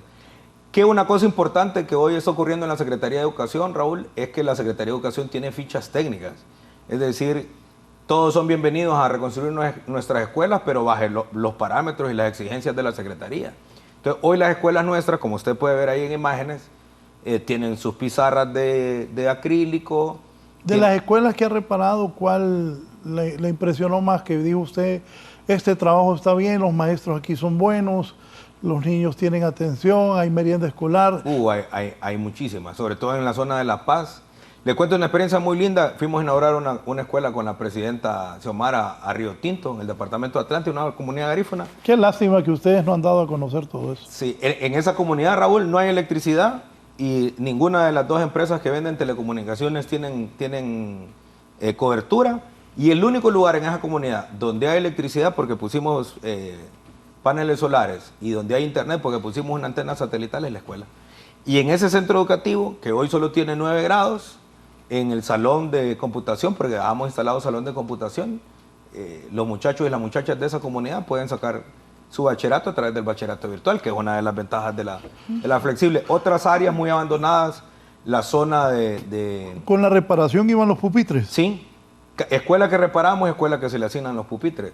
Nosotros encontramos un déficit más o menos de casi 500,000 de pupitres en el país. La zona Tulupán, por ejemplo. Una escuela reparada, en esa Tulupán, ¿repararon la escuela? Reconstruimos la escuela y ponemos los pupitres. ¿Cuántos? Los que tengan la matrícula. Fíjate que ese es otro tema cultural también, Raúl, porque dice, no, manden los pupitres que nos hacen falta. Y en la escuela hay 200 niños y tal vez les hacen falta 30, pero quieren los 200 nuevos. Sí, es complicado. Entonces nosotros le decimos a los compañeros, pídanos los pupitres que realmente ocupen. ¿En qué departamento del país repararon más escuelas? ¿Cuántas escuelas nuevas hicieron en Honduras a lo largo de estos 3 años y 4 meses que lleva esta administración? La mayor parte de las escuelas que hemos reparado la mayor parte de escuelas intervenidas son escuelas reparadas. Hemos hecho escuelas, lo que más hemos hecho nuevos son preescolares. En preescolares sí hemos construido completamente de cero y hemos intervenido algunos otros, pero nuevos, sobre todo los preescolares, que son más de 200 preescolares a nivel nacional, en las áreas más postergadas del país, y la construcción de la Escuela Agrícola de Comayagua, que es una escuela que nosotros fundamos, que es donde los estudiantes están becados 100%, Raúl, ahí duermen niños y niñas, que ese también es romper otro esquema. Fíjense que en las otras escuelas agrícolas, más del 90% de la matrícula son niños, y en esa Escuela Agrícola de Comayagua, en Cita, la mitad son niñas, la mitad son niños, completamente becados, vienen de las comunidades más pobres del país. Y una cosa espectacular que hay en esa escuela agrícola, se hablan todas las lenguas de los pueblos originarios. Tenemos tahuacas, pechmisquitos, tulupanes, garífunas, maya chortís, y tenemos además mestizos, desde luego. Y el año pasado se nos graduó nuestra primera promoción y un buen número de ellos, excelencia académica la mayoría, hoy estudian en Zamorano, otros estudian en la Universidad de Agricultura en Olancho, algunos otros estudian en Nacifor y otros en el Curla. Dígame sobre esto de la reparación de escuelas, dotación de mobiliario, ¿su experiencia cuál es? Sí, en el año 2024 se intervinieron aproximadamente 1.590 centros educativos. La infraestructura es parte, ¿verdad?, de estos factores que nos aportan a la calidad educativa, no es el todo. También interviene aquí el tema de la formación docente, claro, pero poder generar condiciones adecuadas para nuestros niños y niñas es clave. Se han hecho acciones bastante fuertes, ya lo mencionaba el ministro, ¿verdad?, principalmente en los centros de primera infancia, en todo el tema de prebásica se ha abordado de manera muy, muy intencional la creación de estos centros educativos y hay una invitación que se le hace a la comunidad educativa en general a que cuidemos, a que conservemos, ¿verdad?, en mejores condiciones los recursos que tenemos. Sabemos que tenemos bastantes limitaciones, entonces es importante que todo el mobiliario que se que se da ya sea desde aquí, desde la Secretaría de Educación, desde los diferentes cooperantes, pues aprendamos a tener ese cuidado constante y ese mantenimiento a tiempo, ¿verdad? Para no llegar al tema de deterioro de ese mobiliario. Eso, Raúl, eso es clave. Y le voy a decir una cosa con tristeza. He ido a inaugurar escuelas que están perfectas y bellas, así como esa que vio, y regresé 1 o 2 meses después, los pupitres rayados, las paredes rayadas. Entonces también es un tema cultural, es decir, lamentablemente en nuestro país ha existido la cultura que lo público es de nadie, fíjese. Soledad del Paraíso. Soledad del Paraíso, sí. Que la cultura es que lo público no es de nadie, entonces no importa que se arruine. Y debería de ser totalmente lo contrario, que lo público es de todo y por ende hay que cuidarlo. Correcto. Es más, fíjese que hay experiencias de éxito interesantes. ¿Se acuerda usted de un youtuber que se autodenomina Luisito Comunica? Que sacó una escuela destruida en Cayos Cochinos. Esa escuela la hicimos completamente nueva, de madera, respetando la ficha técnica. Y ahí hay un profesor excepcional, el profesor Francisco Velázquez. Fíjese que los pupitres que tenía el profesor Francisco, Raúl, eran los pupitres que entregó la Secretaría de Educación en 1989. Y ahí estaban enteritos. Pero ¿qué ocurre? El profesor Francisco, claro, es un cayo, ¿verdad? Es una isla pequeña, ha generado una cultura de que la escuela es sagrada. Y usted esos pupitres que le habían entregado en 1989, no los iba a encontrar con ningún rayón, las pizarras no. Es más, es que es una cosa increíble. Los libros están bien usaditos, pero están bien cuidaditos. Sigue utilizando libros con los que yo fui a la escuela. Y eso, claro, ¿verdad? El gobierno debía llegar y ya llegamos, pero lo que habla es muy bien de buenas prácticas de un educador. Correcto. Que por cierto era profesor unidocente. Ese profesor entró en una experiencia de éxito que llamamos escuelas agrupadas.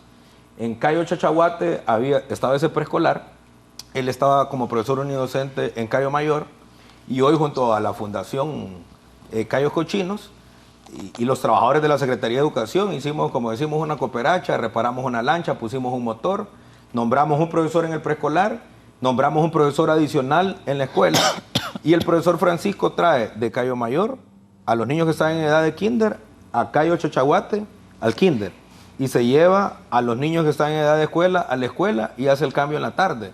Entonces, hoy esas 2 escuelas, el profesor Francisco es el director de los 2 centros educativos, estamos enseñando inglés porque ahí es el tema de la pesca y el turismo, y sin duda que en un par de años vamos a tener, así como con él tuvimos experiencia de éxito, vamos a tener muchísimas experiencias más de éxito.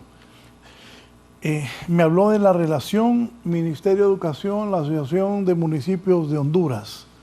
¿Qué tanto esta unión, qué tanto le ha servido al país? Increíblemente. Mire, uno es el tema de la reconstrucción de la infraestructura.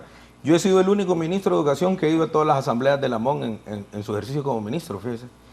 Y yo les lancé un reto a los alcaldes que está en el estatuto. Aquí en Honduras nunca se habían hecho, Raúl, concursos docentes municipales, fíjense. Y eso generó un problema durante más de 20 y pico de años, que teníamos muchos profesores, sobre todo en el área rural, que yo les digo profesores majos, de martes a jueves. Usted aquí tenía denuncias que habían profesores que no llegaban los lunes a trabajar y que se venían los jueves de los centros educativos y el viernes no habían. Porque no existía, esa es la escuela allá en Cayos Cochinos, mire. Así quedó de bonito. Me imaginaba porque conozco Cayos Cochinos. Mire. Y era de Bajareque, ¿va? Bonito. Y esa es la escuela hoy. Entonces, ¿qué es lo que ocurre, Raúl, con la Asociación de Municipios de Honduras? Yo soy municipalista, creo fielmente en el municipalismo. El municipalismo es la gran alternativa para el desarrollo del país. La presidenta Castro ha sido una gran municipalista, igual que el presidente Zelaya. Y en la Asamblea de la MON les dije, bueno, compañeros, alcaldes, vamos a hacer concursos municipales, pero necesito que me ayuden a atender las escuelas. Y el concurso municipal nos ha servido mucho porque hoy concursaron los profesores que son originarios del municipio, para las escuelas del municipio, o que tienen arraigo, Raúl, porque viven en el municipio. Entonces, antes, ¿qué ocurría? Venía y usted era de aquí de Tegucigalpa y por tener una plaza agarraba una escuela en Alubarén. Pero cuando llegaba usted a Alubarén decía, uy, no, yo aquí no me quedo. O agarraba la plaza y se iba el lunes en la mañana, ese día el lunes no había clases, y se venía el jueves a media mañana y el viernes no había clases. Hoy los profesores de Alubarén concursan para Alubarén, los profesores de Reitoca en Reitoca. Entonces hay una sinergia importante ahí. Y el otro aspecto importantísimo Mira, los latinos somos complicados, ¿verdad? Si aquí doy una instrucción yo que es obligatorio que vayan a todos los hipotes del municipio del Distrito Central por lo menos una vez al año a la tira, hacen una huelga, dicen que cómo es posible que los obligue a ir al primer parque nacional que tiene el país, pero si les digo que es prohibido que vayan a la tira, seguro todas las escuelas van a ir. Entonces nosotros aquí con la Corporación Municipal, con la MON, diseñamos una estrategia que se llama Campeones por la Educación. Campeones por la Educación es una competencia que no es alcaldía contra alcaldía, Raúl. Es una competencia de alcalde contra su propia gestión. Es decir, si un alcalde encontró la infraestructura escolar dañada en un 10%, él se compromete a mejorar ese indicador, o al pago de docentes, o al tema de analfabetismo. Comenzamos solo con 23 y si no me equivoco, hoy tenemos 156 corporaciones municipales inscritas en Campeones por la Educación. Y nosotros queremos que esas 156 corporaciones municipales sean campeonas por la educación. Porque eso significa entonces, Raúl, que esas corporaciones municipales mejoraron los indicadores que se pusieron como meta. Y eso no lo estamos haciendo solo, lo estamos haciendo con la MON, con UNICEF, con UNESCO y esperamos nosotros que aquí en el segundo semestre del año poder entregar la premiación. Entonces, por ejemplo, le doy algunas experiencias de éxito con el alcalde de Romainab, de Roatán.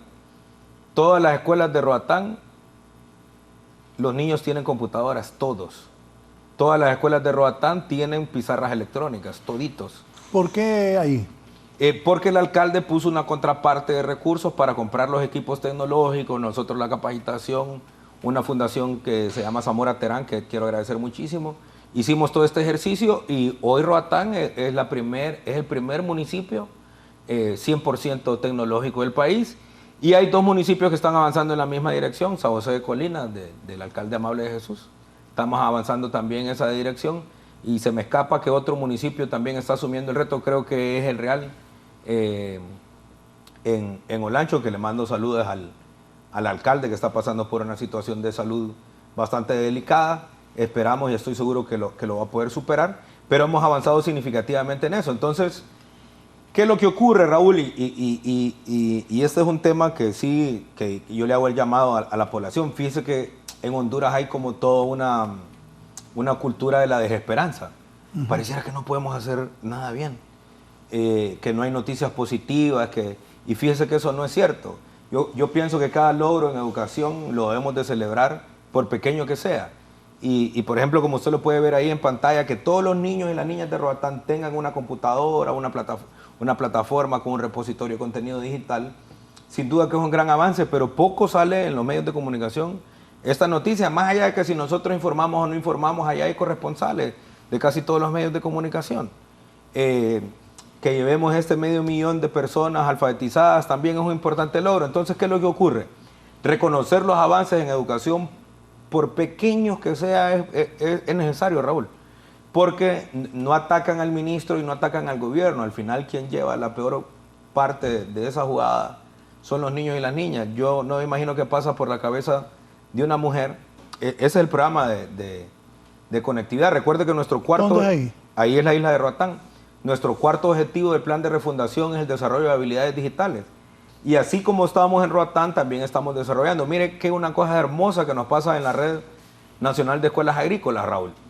Los niños de la red también están haciendo educación dual y también están haciendo investigación y están aplicando tecnología. Fíjate que estos niños de la Red Nacional de Escuelas Agrícolas están haciendo investigaciones y el año antepasado descubrimos 2 controladores en plagas, en granos, en maíz y en el sorgo.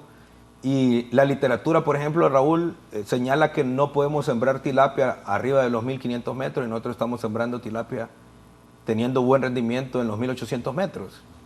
Y eso también lo están haciendo a través de plataformas digitales, midiendo las plantas a diario, subiéndolo a una plataforma donde vemos el comportamiento de la productividad, del crecimiento de las plantas. Estamos produciendo biogás a través de los biodigestores que estamos construyendo. Y mire que usted está viendo, el próximo 3 de mayo en el Centro Cívico Gubernamental va a ser la agroferia. Y todos esos productos que ustedes pueden ver ahí en televisión son productos que nuestros muchachos están produciendo con su mano. Biodigestores, me dijo. Sí, con los excrementos del ganado y de los porcinos estamos produciendo gas. Es más, con eso estamos alimentando. ¿Y los biodigestores de quiénes son? De los estudiantes. en los centros educativos. Es más, le cuento que hace, creo que un mes, participamos por primera vez en la historia de la Secretaría de Educación de la Expo Café. Y no fuimos a ver la Expo Café, fuimos a llevar productos nuestros a la Expo Café que se hizo en San Pedro Sula. Y nos fue muy bien, todos los productos que teníamos los vendimos. Por cierto, el dueño de una marca de café, la más importante del país, de tiendas de café, está interesado en algunos de nuestros productos y posiblemente comencemos a vender productos de los que ya estamos vendiendo en algunos supermercados del país y en algunas pulperías. Comencemos a venderlos en esa tienda de café, que es muy importante, que por cierto es una de mis favoritas. Sí. ¿Está de acuerdo con todo lo que ha relatado el ministro en cuanto a las mejoras a los centros educativos? Totalmente, ¿verdad? Hay iniciativas. ¿Dónde ha visto usted que dice, de verdad aquí se mejoró? A nivel de infraestructura creo que tenemos varias experiencias de éxito. Sería importante y una invitación a los medios de comunicación en general, ¿verdad? Poder hacer un recorrido para ver ese antes y el después de los centros educativos. En la página de la Secretaría de Educación y en nuestras redes sociales tenemos muchas de estas experiencias. Hay una invitación ahí para poder conocer y profundizar sobre estas experiencias. Y es clave, ¿verdad? Todo el tema que mencionaba sobre los municipios campeones por la educación. Hay municipales, hay alcaldes que se han tomado como a bien decir, bueno, si mi municipio se encuentra en estos indicadores, poder hacer como un análisis de factibilidad, ¿verdad? ¿Qué es lo que mejor me resulta para lograr mover en mejora de la calidad educativa alguno de estos indicadores? Y esto nos permite, ¿verdad?, poder acercarnos un poquito más a esa mejora continua, a la búsqueda de la calidad, que es lo que es clave en los procesos educativos. Y esto no solamente se visualiza en la parte de infraestructura, sino también en la parte de gestión, como nosotros estamos viendo el tema educativo en el país, y que no es el rol de una única persona, solamente de la Secretaría de Educación, sino más bien es un trabajo en conjunto entre los diferentes actores que hay en la comunidad. Sí, lo histórico de la matrícula, ministro. Bueno, para nosotros eso también es bastante importante porque veníamos en una caída libre en el tema de la matrícula que se agudizó en el año 2020 y en el 21 con la pandemia, que los datos de 2020 y 2021 son bastante grises. Yo realmente no creo en esos indicadores.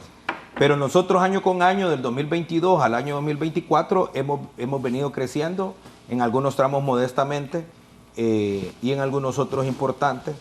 Pero, por ejemplo, en el histórico del indicador de la matrícula de deserción escolar, en el 2019 lo teníamos en el 5.4 y el 2024 lo cerramos en el 2.4, que eso es una reducción considerable.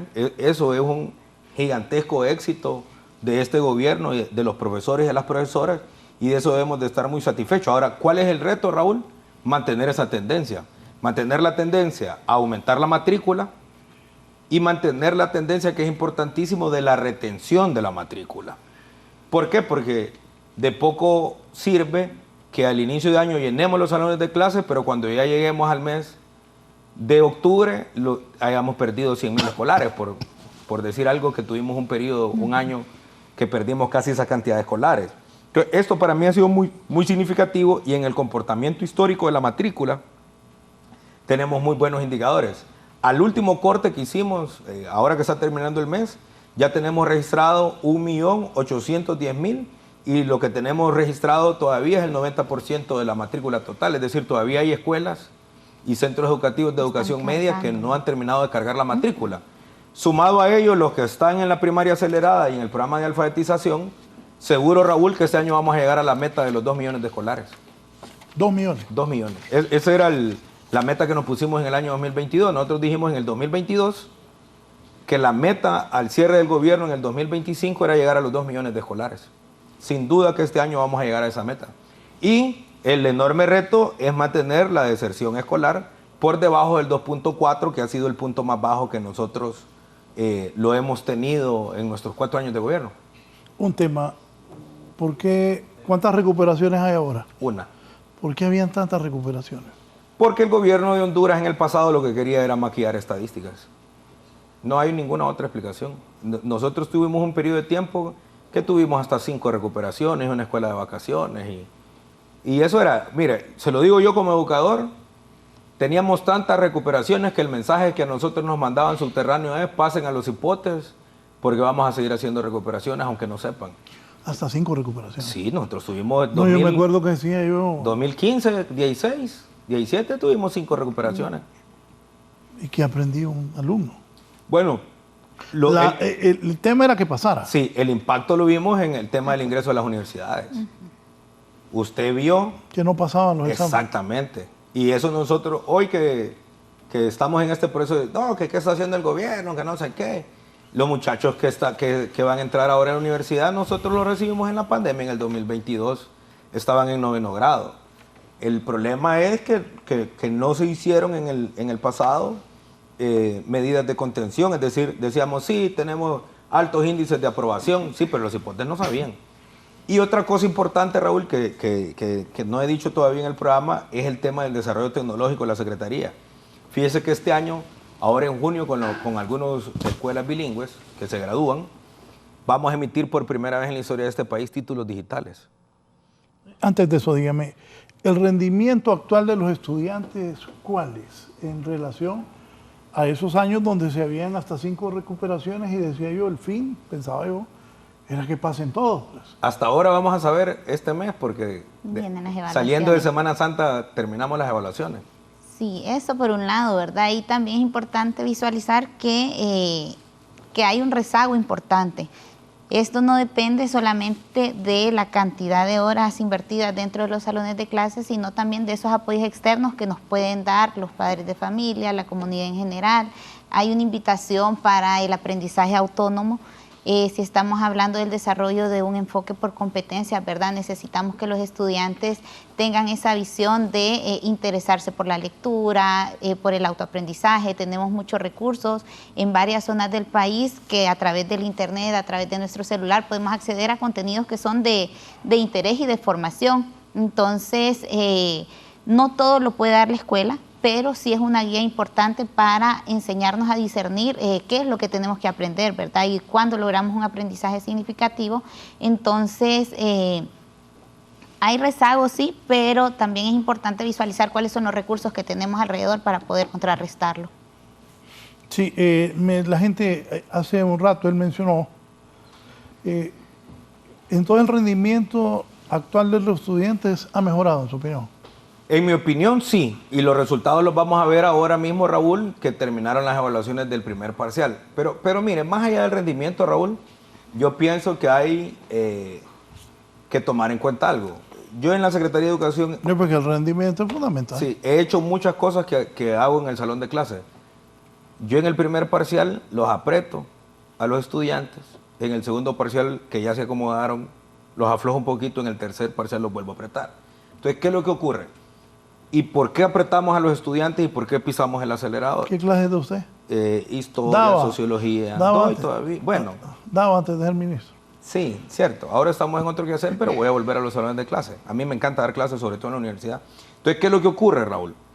Nosotros el año pasado, que dejamos solo una recuperación, fuimos conscientes, escuche lo que le voy a decir, que me iban a atacar porque nos iban a aumentar los indicadores de reprobación.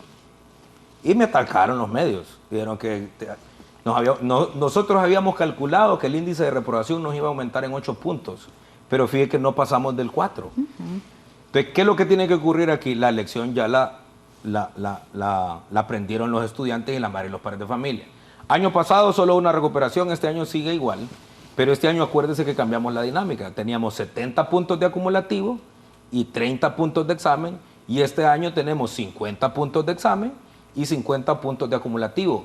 Puede ser que nos aumente la reprobación. Pero bueno, no sé, yo cuando miraba puntos acumulativos decía uno, aquí la hacemos, pues. Claro. Cuando hay pero 50, 50, sí, hombre, 50 acumulativos, imagínense. Pero antes eran 70, Raúl. 70. O sea, en el gobierno anterior eran 70 puntos de acumulativos, 5 recuperaciones. Ya era por demás que alguien reprobara. Entonces, No, por ejemplo, de continuar esta política... Pero pasar así, y le digo yo que no, fui un excelente estudiante, como compañeros que acaban 100 en todos los exámenes.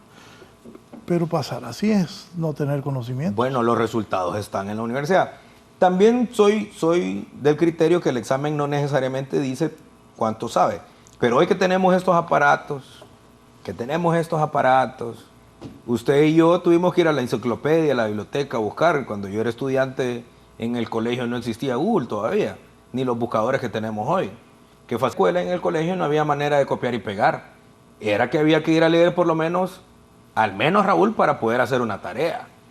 Los niños, etcétera, ¿no? El próximo año, estudiantes hagan demostraciones, esos conocimientos. Me dice un televidente, ¿cómo se justifica la implementación de nuevos programas como esa enseñanza francés que habló hace un rato el ministro? Se justifica de muchísimas maneras. Mire, sencillo, dominar una segunda lengua, usted le abre, cualquier segunda lengua le abre puertas importantísimas. Y le doy un ejemplo, en Honduras se pierden muchísimas becas en el extranjero. Pero en Honduras es uno de los países de Centroamérica donde más se habla jóvenes inglés. hablen en inglés. Sí, pero se pierde cualquier cantidad de becas porque los muchachos y las muchachas egresadas de educación media no hablan inglés. Recuerde que sí hablamos inglés, muchísimo, pero eso había estado en el sector, bueno, y tampoco es muchísimo, pero había estado solamente en el sector privado. Entonces yo le puedo decir que en la Embajada de Francia se pierden cualquier cantidad de becas porque los muchachos no hablan francés. Y es más, con los egresados del Liceo Franco no alcanza para completar las becas que ofrece el gobierno francés. Entonces, estudiar una segunda lengua. Ahora, les cuento una cosa linda que nos pasó el año pasado.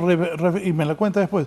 ¿Cuáles son los resultados esperados del convenio con Francia y cómo se garantizará la sostenibilidad del convenio? Hicimos concursos específicos para profesores de francés, es decir, los profesores van a quedar nombrados en permanencia. De esas escuelas nadie los va a poder despedir. Lógico, tienen que cumplir con los requisitos. Pero además de eso, el convenio con Francia no solamente es, Raúl, el tema de la enseñanza del francés en las escuelas. Es el desarrollo de algunos bachilleratos en servicios turísticos que también van a llevar francés. Porque acuerde usted que la alta cocina y los que tienen la mayor experiencia en la industria turística en el mundo son los franceses, ¿verdad? Entonces, en Triunfo de la Cruz estamos construyendo un centro educativo donde se va a llevar bachilleratos en turismo que son muy potentes, que van a haber cursos de cocina, ayudantes de cocina, catering, etcétera, ¿no? Y eso nos va a permitir, eso va a garantizar que el proyecto se mantenga en el tiempo, más lo que estamos haciendo en el bachillerato marítimo portuario en la isla de Roatán, que también vamos a dejar nombrados profesores de manera permanente. Le cuento que el año pasado un grupo de estudiantes del Instituto Hondureño Alemán se fueron a Alemania a hacer su práctica a Mercedes-Benz. Y esos hipotes, gracias a los profesores de alemán que mandamos al colegio, dominan el alemán y por eso se fueron a hacer sus prácticas a Alemania. Bien, vamos a la última pausa, volvemos en un momento.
Gracias. Conmigo la subdirectora de Investigación Educativa, la licenciada Stephanie Cerrato, sobre la relación de los procesos de formación docente. ¿Qué se hace? Ok, actualmente tenemos ya activo el Sistema Nacional de Formación Docente. Junto al Consejo Nacional de Educación se trabajaron en los lineamientos operativos, tanto de cómo debería desarrollarse el tema de formación docente a nivel de la Secretaría de Educación, visualizando un esquema de trayectoria docente y la vinculación que los procesos de investigación educativa tienen, ¿verdad? Dentro de la formación docente. Es primera vez en Honduras que tenemos estos equipos nacionales de investigación educativa y la intención es que cada uno de estos, de estas redes de investigación a nivel departamental puedan hacer gestión de la información oportuna para las autoridades, para los docentes y para todos los actores que están dentro del sistema educativo, y así promover la toma de decisiones basada en la evidencia. Tenemos procesos importantes con la activación del Sistema Nacional de Formación Docente. Es clave y es un hito importante para el país porque no estamos visualizando el rol de el trabajo docente como una trayectoria lineal, sino que se está visualizando esos diferentes escenarios y la experiencia que el docente pueda tener en función no solamente de los espacios donde se ha ido desarrollando, sino también de su formación y de su trayectoria. Hay muchos incentivos que se han estado haciendo en este gobierno, ¿verdad? Ya el ministro lo mencionaba, el tema de los aumentos, el tema de la buena gobernanza, pero es clave y apunta fuerte, ¿verdad?, al tema de la calidad educativa, la activación de este Sistema Nacional de Formación, porque se visualiza el rol que van a tener los docentes. Estos docentes nobles que recién entran al sistema necesitan un acompañamiento distinto en relación a aquellos que ya llevan alguna trayectoria más de mayor tiempo, ¿verdad? ¿Cómo podemos ser más intencionales en los recursos que tenemos en el país con el tema de formación? No podemos estar dando la misma formación a todos los docentes, y todo esto se ha logrado organizar gracias a todos estos lineamientos operativos que se han estado construyendo desde el Consejo Nacional de Educación y la Secretaría de Educación. Eso es la activación del Sistema Nacional de Formación Correcto. Docente. Eso es importantísimo. Gracias por su comparecencia esta mañana, la profesora licenciada Stephanie Cerrato, la encargada de la investigación educativa en la Secretaría de Educación Pública. Me mandó unas fotos, Marco, ahí el ministro Esponda, para que me explique. Dice, se educa para la vida Honduras.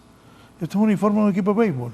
Sí, es de una selección de béisbol que se conformó por niños de las escuelas privadas y niños de las escuelas públicas. Ese niño que ven ahí en pantalla hizo historia. Ese niño fue el pitcher ganador que primera vez en la historia de Honduras le ha ganado a Puerto Rico en cualquier categoría.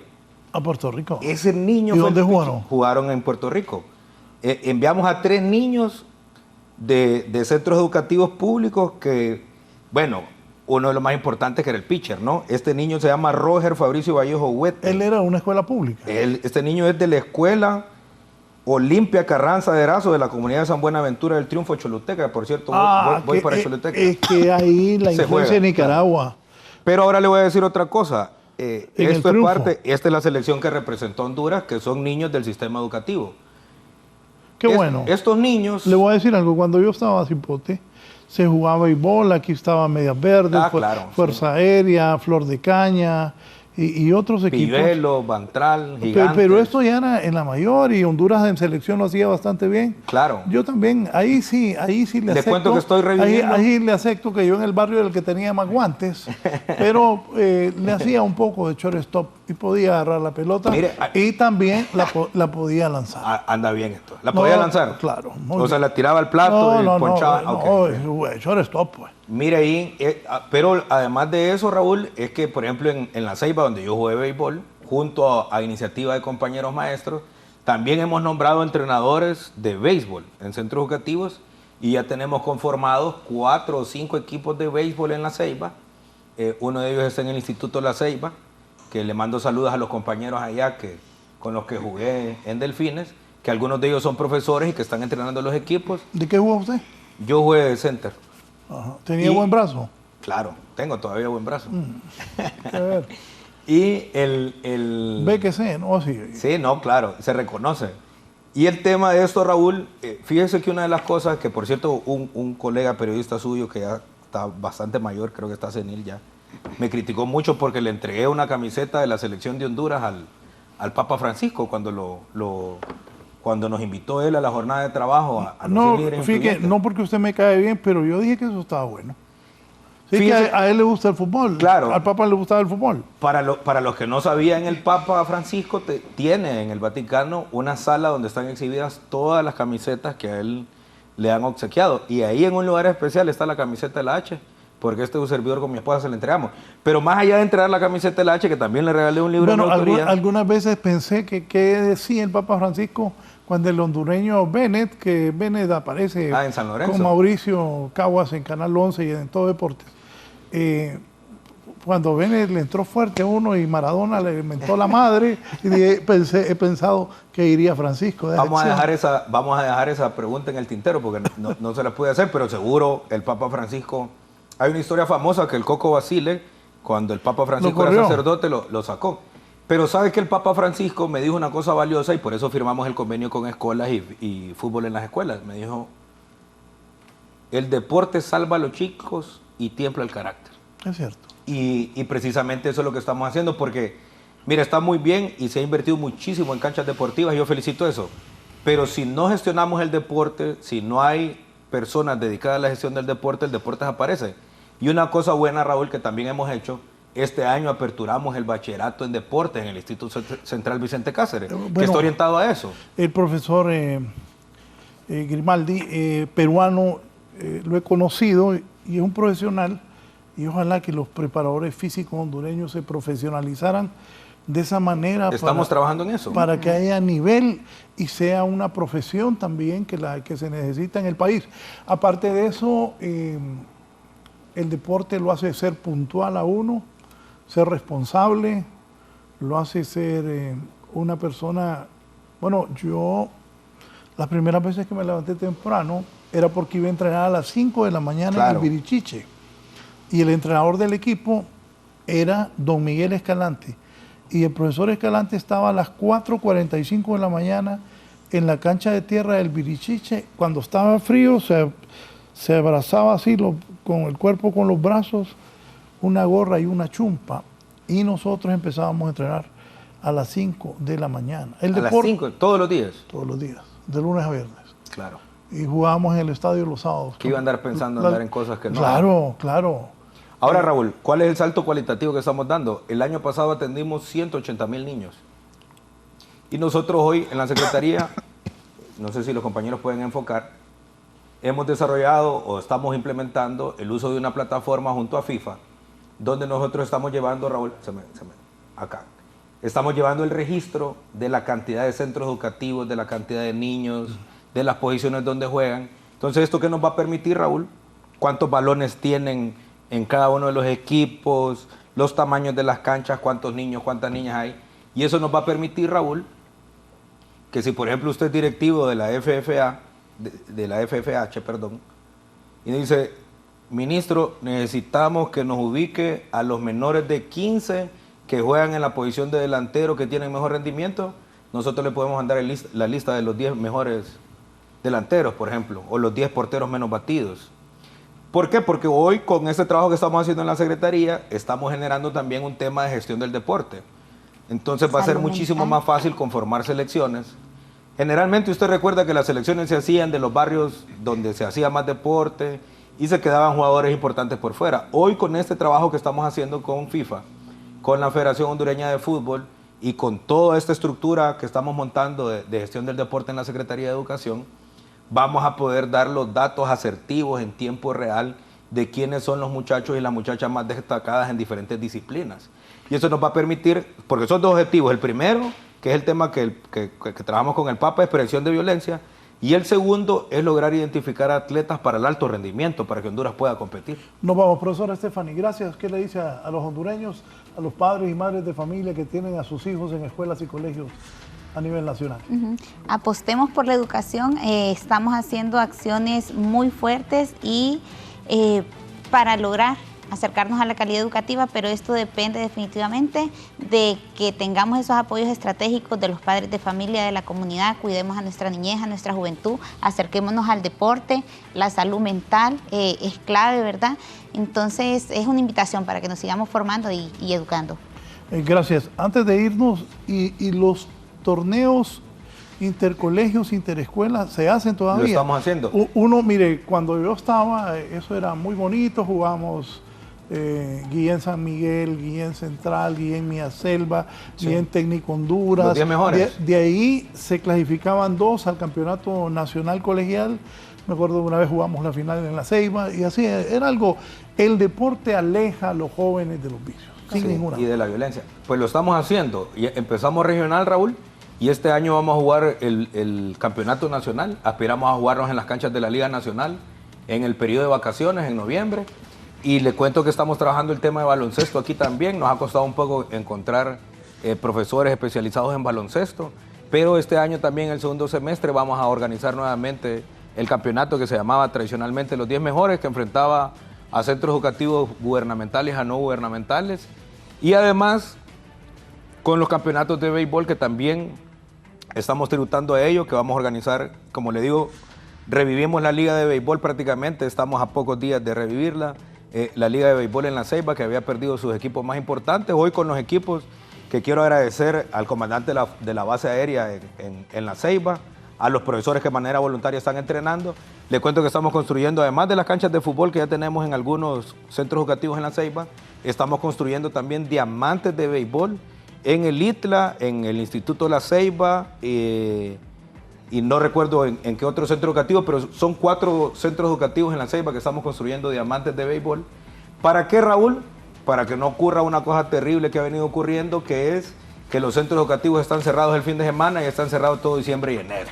Con esta modalidad que hemos implementado, los fines de semana los niños y las niñas van a poder hacer deporte en la escuela y en el periodo de vacaciones, porque esos profesores no van a tener vacaciones en diciembre y en enero, me refiero a los profesores de deporte, sino que ellos los van a tener en otro periodo del año. En diciembre y en enero vamos a tener actividades deportivas en un buen número de centros educativos en el país. Gracias al ministro Daniel Esponda. Todo lo mejor para usted y para el bienestar de la educación pública de nuestro país. Gracias, tengan buen día. Un momento, mis compañeros y compañeras de Hoy es tu Día.